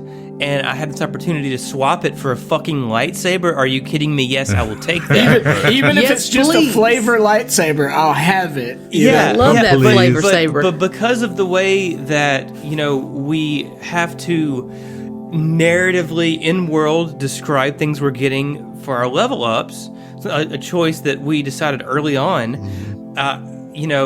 so when we first arrived at Arelos, that's when Ibra gives Orin the lightsaber in the narrative. And if you guys remember, Orin doesn't want it. He's like, what the fuck do you want me to do with this? I'm a gunslinger. Like, right. But it's so serendipitous the way that it works out. Well, Ibra's given Orin this lightsaber because this is what's going to happen to him later, right? He's going to be the one to face Zolan and connect. That was never planned, right, from a metagaming standpoint, but it just it ends up working out and making sense. Italian kisses because it just. It's so crazy because Emily comes to me she's like, oh, well, for my level up, I want to take Mystic Connection, and I'm like, are you kidding me right now? Like, that's okay. Yeah. All right. So that's cool. Boom. I'm going to connect you to Orin. That's going to be your Mystic Connection through Sedona. And boom, we have this amazing fucking like coalition of stories that just explodes. So like, can I be like 100% honest with y'all right now? Whenever she decided to take Mystic Connection, I was a little sad because I was like, but I trained you. You abandoned the path. I don't honestly. I mean, it's fine. Like, I'm just fucking with you. But like, I mean, you should have took a soldier level forever. I mean, that's super true. I think Ziva, my mindset was I wanted her a little bit more well-rounded because that's what I see an envoy as, is kind of like supposed to be jack of all trades kind of situation. That's what I love about it. Yeah. She's learning the best parts of her crew and absorbing it into her captain. For sure. I'm just so ready for y'all to hear the interlude because like there's such a good bit. Oh, it's so good. It's just so good. No, I mean, like, now I'm not trying to make you feel bad. Like, now I love it. Like, I love all the narrative things we've done. But like, there was a second there where I was like, are you fucking serious right now? Like, I've been your like soldier trainer, your boxing trainer for fucking months it cost now. me 3 feet. Thanks. Well, I mean, utilize your feet more wisely, my girl. I've got this. But it ended up creating a really cool moment, and it also ended up providing Adam a good enough reason to let Emily apply the get 'em, which was awesome. That she really wanted to get off. She was just like wanted to have. Please let me help. The fact that he let her do it, because it was very obvious she was trying to weasel that in, and it was like, oh yeah, he's not gonna fall for that shit. and then when he did, it was such a surprise, and worked it in an interesting narrative way that it was like really satisfying and not too like No, it wasn't a gimme. He wasn't just conceding, the point, right? Like there was narrative. That's the thing. There's a reason we can for justify that to make sense, Yeah. Right. Well, that's the thing is like we're playing the kind of game that we're playing, and we can justify whatever the fuck we want to if we have enough narrative purpose. Yeah.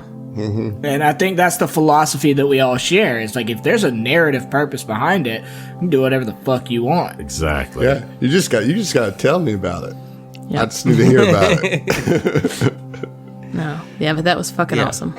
Yeah, it was fun. It was fun to do. I'm glad that Orin lived. That would have broken my heart if he would have died. Because not only does like my character depend on winning that fight, but like the whole narrative stakes of the whole adventure kind of hinged upon mean, that.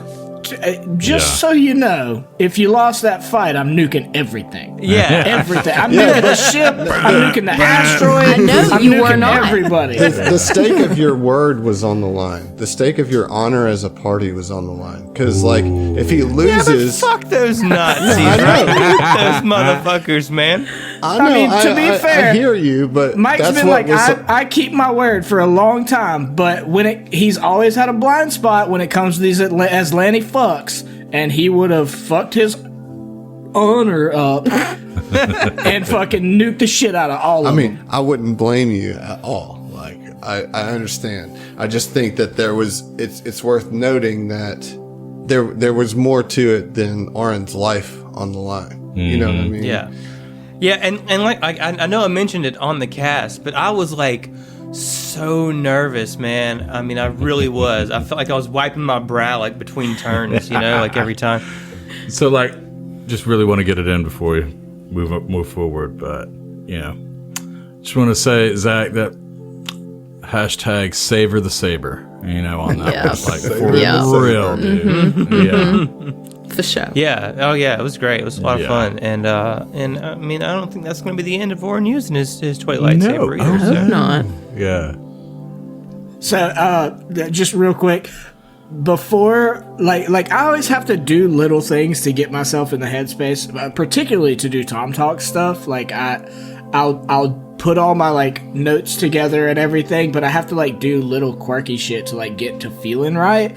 And I watched almost 20-minute video of all of the lightsaber battles from Star Wars: The Old Republic right before we played today, or right before we got on today. And I was like, all right, cool, I'm ready to talk about the Oren fight. I'm prepared. But it honestly, it made me a little sad because of the limitations of the medium. Like, the inability to describe a lightsaber battle in the way that a visual medium allows, because, like, it's so badass watching a lightsaber battle, and it's, like, really difficult to describe combat. Like, it's something we constantly, like, struggle with and pull off successfully a lot of the time, but it's still different, like, in an audio medium, trying to describe what a combat is as opposed to like getting to see a badass video of a lightsaber duel. Yeah, I mean, man, it would be just a shame if somebody with a lot of artistic talent just wanted to Just draw. painted that, yeah. Yeah, like it would just be a travesty. That would be, I'd Be real rough. be real Yeah. upset, Yeah,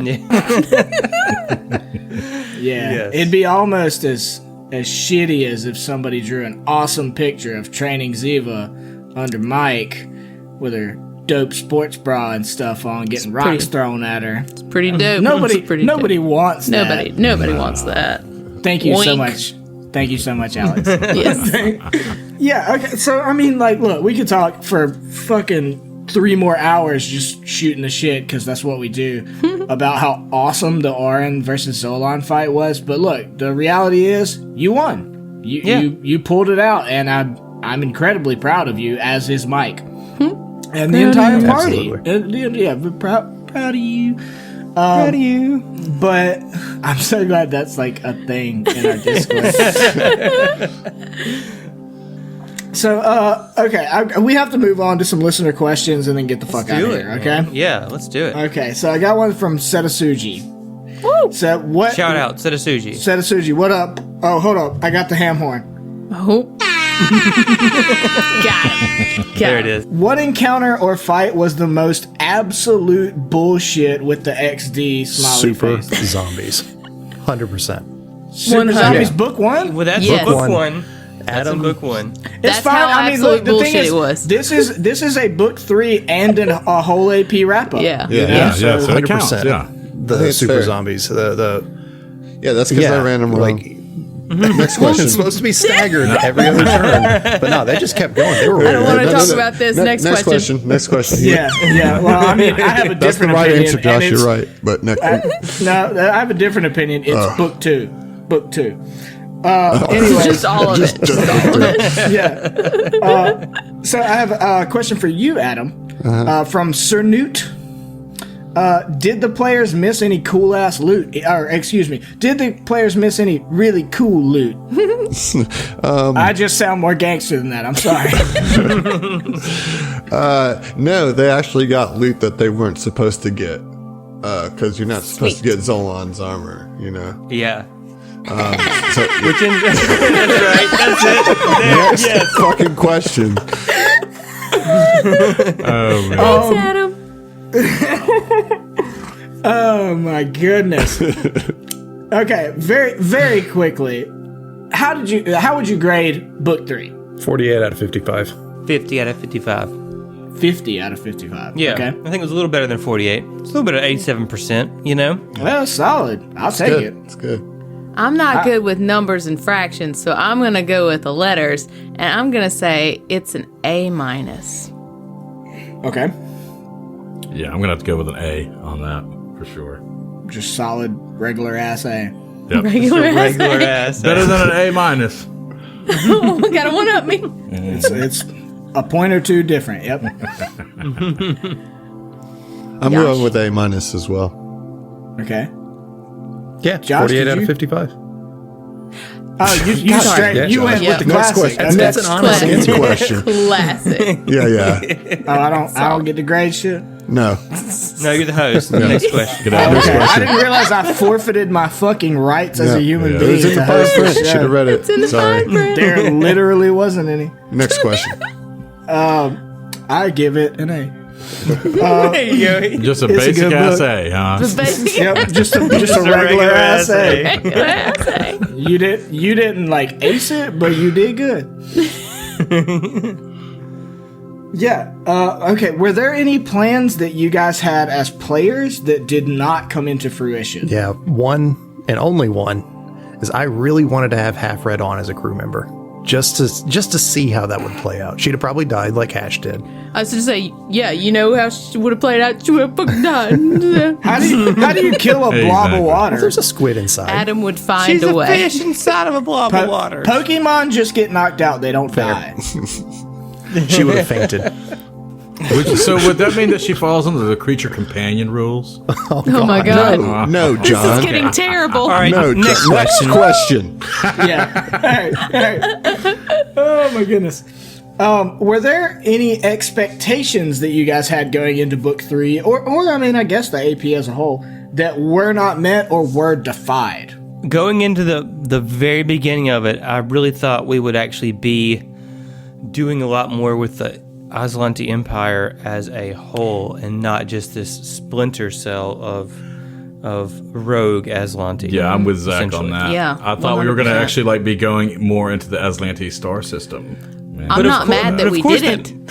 Yeah, I mean, it makes sense. Like, we're not going to New Thespera and, like, Undermining the level 5, main level 6, villain 7 of characters, Starfinder like, universe. taking down the Aeon Throne. It's just not going to Not happen. in Yeah. this AP. That Yeah. AP will come in 4 more years. I just want to say, it is called Against the Aeon Thank Throne. you. That's, Which- Zolan was is. against. That's the thing. Yeah, it's it's referencing The bait and Zolan. switch, huh? Can you drop that Yeah. horn? Can you drop that horn? Look, it's that you guys may or may not be against the Aeon Throne, but he dolphinately is. Dolphin. Totally. Turtly. For eel. For sharks. Next question. Next question. Okay, just very quickly, we're talking about the whole AP here. Each one of you, what was your favorite book? 1, 2, or 3? 2. One. 1. 3. 3. Nice. That's a nice 3. even spread Yep. there. Nailed it. That's a split. Next question. That's a split 3 ways in That the is. STF. I think that's an endorsement of the APA. That's, yeah. The APA. The AP. They- But they- Throw literally an extra anything. regular ass A on there. Anything can be an endorsement of the APA. Oh, y'all, we're getting into it now. Ooh, That's how I getting live into my this life. truly. I just endorse the APA when it's not called for. How you going to get it out there, you know? Yeah, well, I mean, he's been pushing that brand in Guerrilla marketing, for son. a while. Oh, boy. Okay, bipolar Pop-Tart, you motherfucker. Okay, question for those of you in the party who have not ever DM'd. Why? So Also, come on, don't you love fun? I guess that's me and John. Says Commodore. I want to DM. I just don't have the fucking time. You don't have the time. I'm sorry, I don't have the fucking time. I would love to, just for the juiciness of like coming up with NPC voices and like interacting with the players and everything. I would fucking love to do that so bad. But to be fair, I lived with this motherfucker for like probably 3 years, all in all, and you must have just decided that today because you never told me you wanted to DM a yes, fucking thing. I fucking have. Whenever we're in New Orleans with you. All right, so it's a new Adam. Patreon goal, $5,000 a month. Yes. If we hit that, John quits And his John job has to. and he DMs the next show. Okay, yes. There it is. For sure. $5,000. Come on, y'all can do it. That's walking around money, guys. Come Love on. to do it. That barely gets you into the pools of paradise. Barely. I'm interested in DMing, but not necessarily for the show. Like I've had. Well, that's not the question. Yeah, well, no, I've It's not about the show. I wanted to DM Grimmer Space, like an in-person game here with some friends at work, and have Emily on there. Oh, and stuff. nice. Grimmer Space would be pretty cool. I'm I fucking think that's ready. pretty Whatever. apropos. It's fine. I'm fucking still, ready. Still waiting for it. So technically, I have DM'd very little, but I have DM'd. I DM'd Emily and John and Adam and a couple other people through a 5e dungeon that was supposed to be 6 or 7 dungeons, and stuff happened after the first one. Ain't that just a way? It just is. Okay, question for those of you who have DM'd. Is it easier for you to cook up your own villains or use out-of-the-book baddies, and which do you prefer?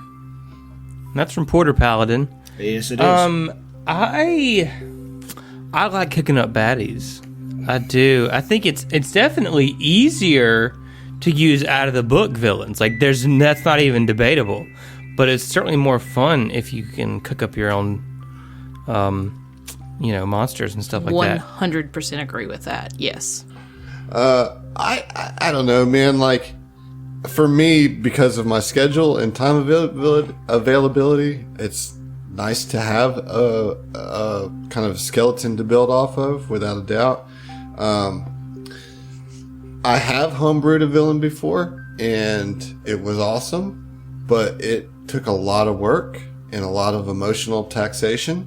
I'm not gonna lie. Like, creating Hobwell was a villain in our Storm King's Thunder game that I kind of built out of Josh's character's background. It was awesome, but it really weighed on me a lot. Because I made that villain kind of like based on what I know about Josh, you know what I mean? And so like it felt a little, I know that there was times it felt personal, because Josh's character didn't get to do a lot of shit during that because he was so connected to it. So I don't know, it can be difficult to truly create and invest in a completely homebrewed like supervillain without like pushing it. And I think that's a difference. I have never homebrewed a villain. I've only homebrewed monsters. And I think there's a vast difference there. So kudos on that. Hobwell was awesome. I only listened to that, but I enjoyed it. And I'd like to just go ahead and add, even though not ever DM'd, but at the same time, I do want to give a shout out at the fact that Paizo does have content and their supplementary books for grafting and for homebrew content. They really help you awesome. get the mechanics down, Yes. so you can come up with a concept for a villain, and without having to be like a mathematician, you can develop that stat block Exactly. with some very user-friendly tools. So, Little column A, little column B, that's the answer.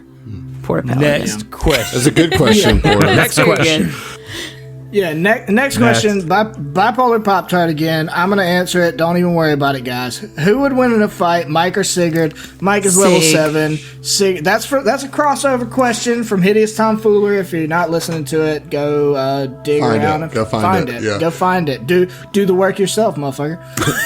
But the answer is Mike would win. He would I think school so too, Sigurd yeah. because he's 4 4 levels levels higher, yeah. you know? And now, if the question is same level, the answer is Mike. So, let's move on. Okay, all right, Griffin, you have Next been called question. out. No, next question. That'll be a really fun, bonus content thing. Oh, It's just God. Do a We'll fight. do the boxing rules. Yeah, the boxing rules, yeah. That's great. Love it. That's juicy. Okay, Jelly Corn Dog Death Machine. Robin. fucking Robin, we know who you are. Yeah. That was specifically because Josh asked her to change her name to Corn Dog Death Machine. Which is, I think, her nickname she from high added school. the jelly. Sometimes She- you gotta she add had- that jelly, baby. No, it had Sometimes to do you with just gotta put the some live jelly on stream, it. right? It was a bunch of it was some insanity. Robin, thanks for playing along though. Yeah, you're good people, Robin. Anyways, rapid fire. What are your worst fears? I know Zach's is spiders. Well, yeah, I was gonna say just corporate, but I want to say we have a whole AP that we're gonna explore those Right. things, right? True Like, story. Well, but there's a difference in your fears and your that is character's true, fears. yeah. you know? Yeah. But I did ask all of your fears as players too, right? To try to layer some of that in there. Well, how about I'll answer this one because I'm almost certain that mine will not be penguins. I have a legitimate phobia of penguins. Emperor penguins are terrifying. Just wait Penguins are till book adorable. 3 of Signal Screams when Revenge of the Penguin. I got some Penguin questions for Orphan Lord of Paizo. Penguins. That's the case. Turns out the Aslanti Empire is behind this, and the Emperor is the a signal penguin. is just Is a penguin. the signal is just a bunch of penguins at the South Pole harmonizing. Cool. I quit. Thanks, guys. Bye. It was fun. All right. Next caller. Next question. From Nusheo, this one's for Adam. Are there specific dates in Starfinder's timeline listed in the APs? If not, can it be assumed that all APs are happening at the same time? I.e., Attack of the Swarm happening at the same time as against the Aeon Throne. Okay, so timelines are a tricky thing.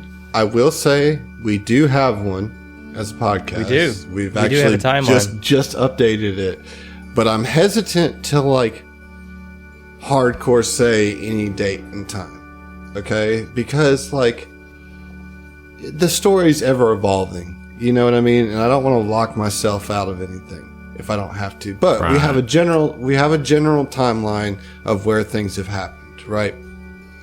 And as far as your question about the APs, I will say the APs that we run in our world are all going to exist in the same universe. So any Starfinder AP that STF runs exists in the STF Starfinder universe. And so, as you've seen, there are already connections. I mean, Hacky Sack Heroes comes as out of the Apollo Protection Agency arc. And then Zach has connected his character back to the Apollo Protection Agency arc. I mean, they are happening in sync with each other. You know, I don't know exactly where Attack of the Swarm lands on the timeline. I haven't made that decision yet, and I don't want to make that decision yet until I'm deeper into Attack of the Swarm to, you know, have the freedom to tie it in where it would have the best place to tie it in. But yeah, so that's a good question, show, and yes, it is in the same universe. That's really the only way I can answer it right now. That they do exist in the same universe. Which Yeah. leads us to the next question. Yeah, well, okay. Bipolar Pop-Tart, would you ever consider a crossover episode with either the crews from Hacky Sack Heroes or Hideous Tomfoolery? I am sure some shenanigans would be had there. Well, the idea of making that all the games connected in the same universe is to, of course, make for that possibility. You know what I mean? So I'm not going to force that, but that's definitely there as a thing that's out there as a potential, you know. And if there becomes a moment where it like is going to be a cool moment where these things cross over, the groundwork's already laid for that to happen. And so I am I'm optimistic that there'll probably be that, but I'm not going to force it ever either, you know. It's a good one. It's a good answer. Yep. Next question. Another Robin. If your characters were fancy, exotic cuisines, what would they be? I think Fel would be the most gourmet hot dog. I love it. That's a good answer. Yeah, that is. That's a hot take. One would not be exotic cuisine, being a human and whatnot, but he would be a delicious T-bone steak and a baked potato. Yeah, you're very much a meat and potatoes kind of character. Oh, 100%, yeah. Tall glass of whiskey. Exactly, yeah. Some Lagavulin. Okay. But yeah, you're saying that I am Oren. I am Oren. This is Oren. I don't know. Ziva would be like a niçoise salad and quail eggs or some shit. Yeah, Ziva would be something incredibly French. Yeah. Well, the quail. I mean, it's Frenchish, Yeah. I guess. Yeah. What about Zeno? What would he have been? See, man, He'd be an R2E, man. He would be whale polyps. Ready to eat? see that's I had so much trouble with this question. Thank you, but god damn it was such a challenge. And I still don't really have an answer for that one. And unfortunately, I mean, like, that one's really tough, like, for Zeno. Like, okay, fancy exotic cuisine. I can't even think of a regular fucking cuisine for you know. Next question. Yeah. Mike, what about Mike? No. What is Mike? What is Mike's There we go, yeah. personified Yeah. meal? Whale polyps? No, what?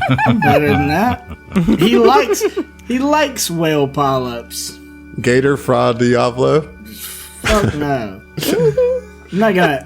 No, I don't even know what that is. I It's know like a gators spicy red involved. sauce. It's a spicy red sauce pasta with gator meat. Let's call Mike That a sounds beef great. Wellington. Beef Wellington. Crusty on the outside, tender on the inside, and Let's say saucy, that part. and That's a saucy good one. below. I think it's a good one. Good, I like it. He's tied up That's tight. the winner. Next question. Jesus Christ. You guys don't understand the ham horn, quite obviously. No, we got it. We got There's this. nothing hype about what you just said. It was super hype, dude. This same fucking thing, basically, bipolar Pop-Tart. If you had to use a beer or alcoholic drink to describe your character, what would they be? He says before and after this AP. Oh my I don't think God. we have time for that. Just I can lay it what out. I can lay booze that are out you? I can do it quick. Okay. Josh first. Bud Light, now a good rye whiskey. Nice. Okay. You think you've improved that much? Yes. I hope so. I think you have, Josh. So you would be a Delusion IPA. Whiskey straight to whiskey sour. Yeah, I knew it was gonna be fucking whiskey. Nice. Nice, I like it. Like for Ziva, I imagine just like, I don't know, like a Chardonnay or something like that, you know. But for Zeno, I'd say like an after dinner wine before settling down for the night, and something light. But by the end of it, morphed into either like a thick stout that you can almost chew on, or something that sneaks up on you and hits you hard before you realize it.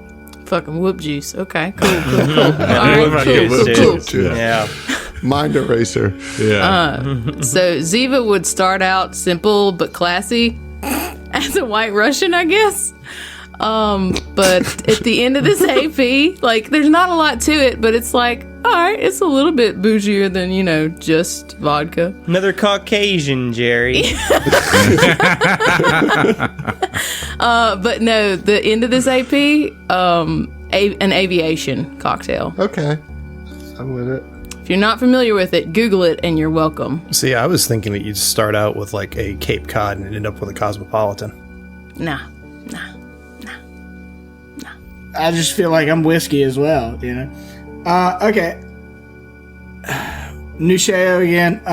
Would you have used the same characters for another level 1 AP like Dead Sons, or would you have made something different? Something different. Yeah, something different for sure. I'm not going to play the same one for multiple games.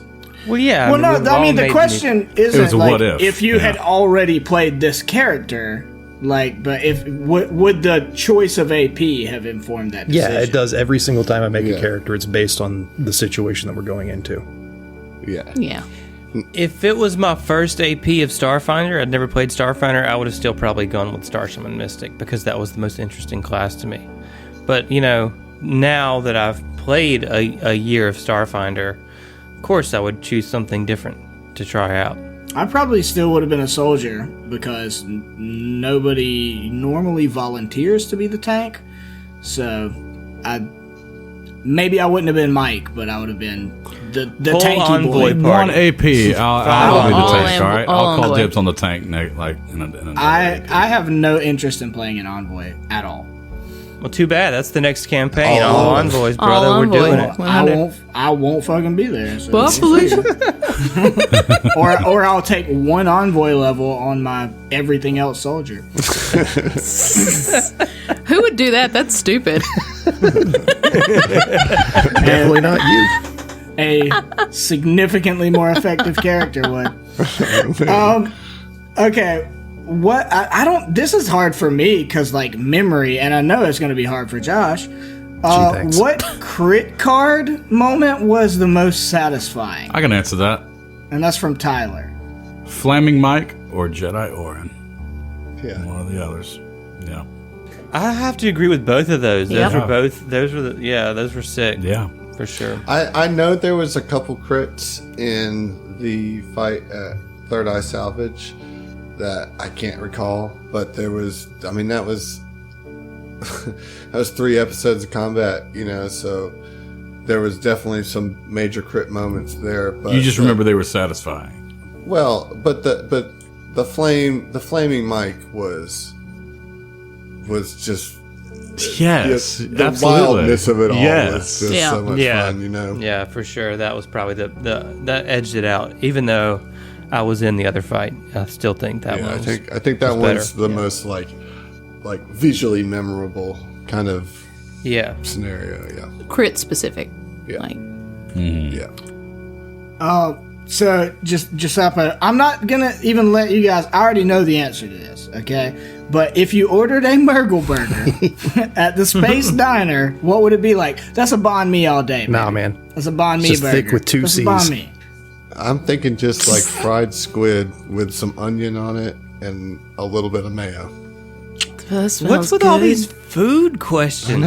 They're We got a good. lot. We got a lot. Why do y'all want to know what we think about food? Next time we ask for listener questions, I want you guys to go eat your dinner first. And Go then, get your groceries. Yeah, go eat. You guys are hungry, and I'm worried about you. Go eat. Some of these are a month old. Like, they better be They've eating. been hungry. Come on, guys. All right, sandwich. So that's all the listener questions we're gonna do tonight. If I missed one, I'm sorry, but we probably already covered it, honestly. So, all right, so we did the live stream before the release of the 3-episode finale, and that was a really fun experience. And I just wanted to take a moment to say thank you to everyone who tuned into that, and thanks to all of you for listening to this podcast's first season. Where's it at? Snaps and claps. There it is. Yes. As we've said many times, the community has been the most rewarding aspect of being a part of this project. That's I don't think any one of us could possibly disagree with that. It's just the best. Cheers to all of you. Cheers. Yeah, Cheers. you guys Cheers to you. I'd also like to thank Paizo for putting together PaizoCon Online. Yeah, that was awesome. things were really kind of up in the air because of COVID-19, and it was so cool that they were able to still host such a cool and interactive event and generate a lot of hype about announcements of new content, you know, considering the circumstances. Yeah. Well, and the AMAs were so cool. Like, that was such a cool thing to do, you know? So much interesting insight. The spirit was still there. Yeah. You know, it was great. Yeah, well, and that was really cool to see, is that there was still so much interest and so much care and attention to detail involved in that whole project. And then finally, once again, thanks to you, listeners. I can't say it enough times. We couldn't have made it this far without you, and frankly, we probably wouldn't want to if it wasn't for your engagement and your encouragement. I think I speak for the whole group when I say that we couldn't be more excited to have you aboard the Epic Tracer with us as we attempt to navigate our way through the Signal of Screams and beyond. And lastly, gotta say thanks to Ron Lundeen, Eleanor Farron, and Larry Wilhelm for writing the books that have made up the Against the Aeon Throne AP.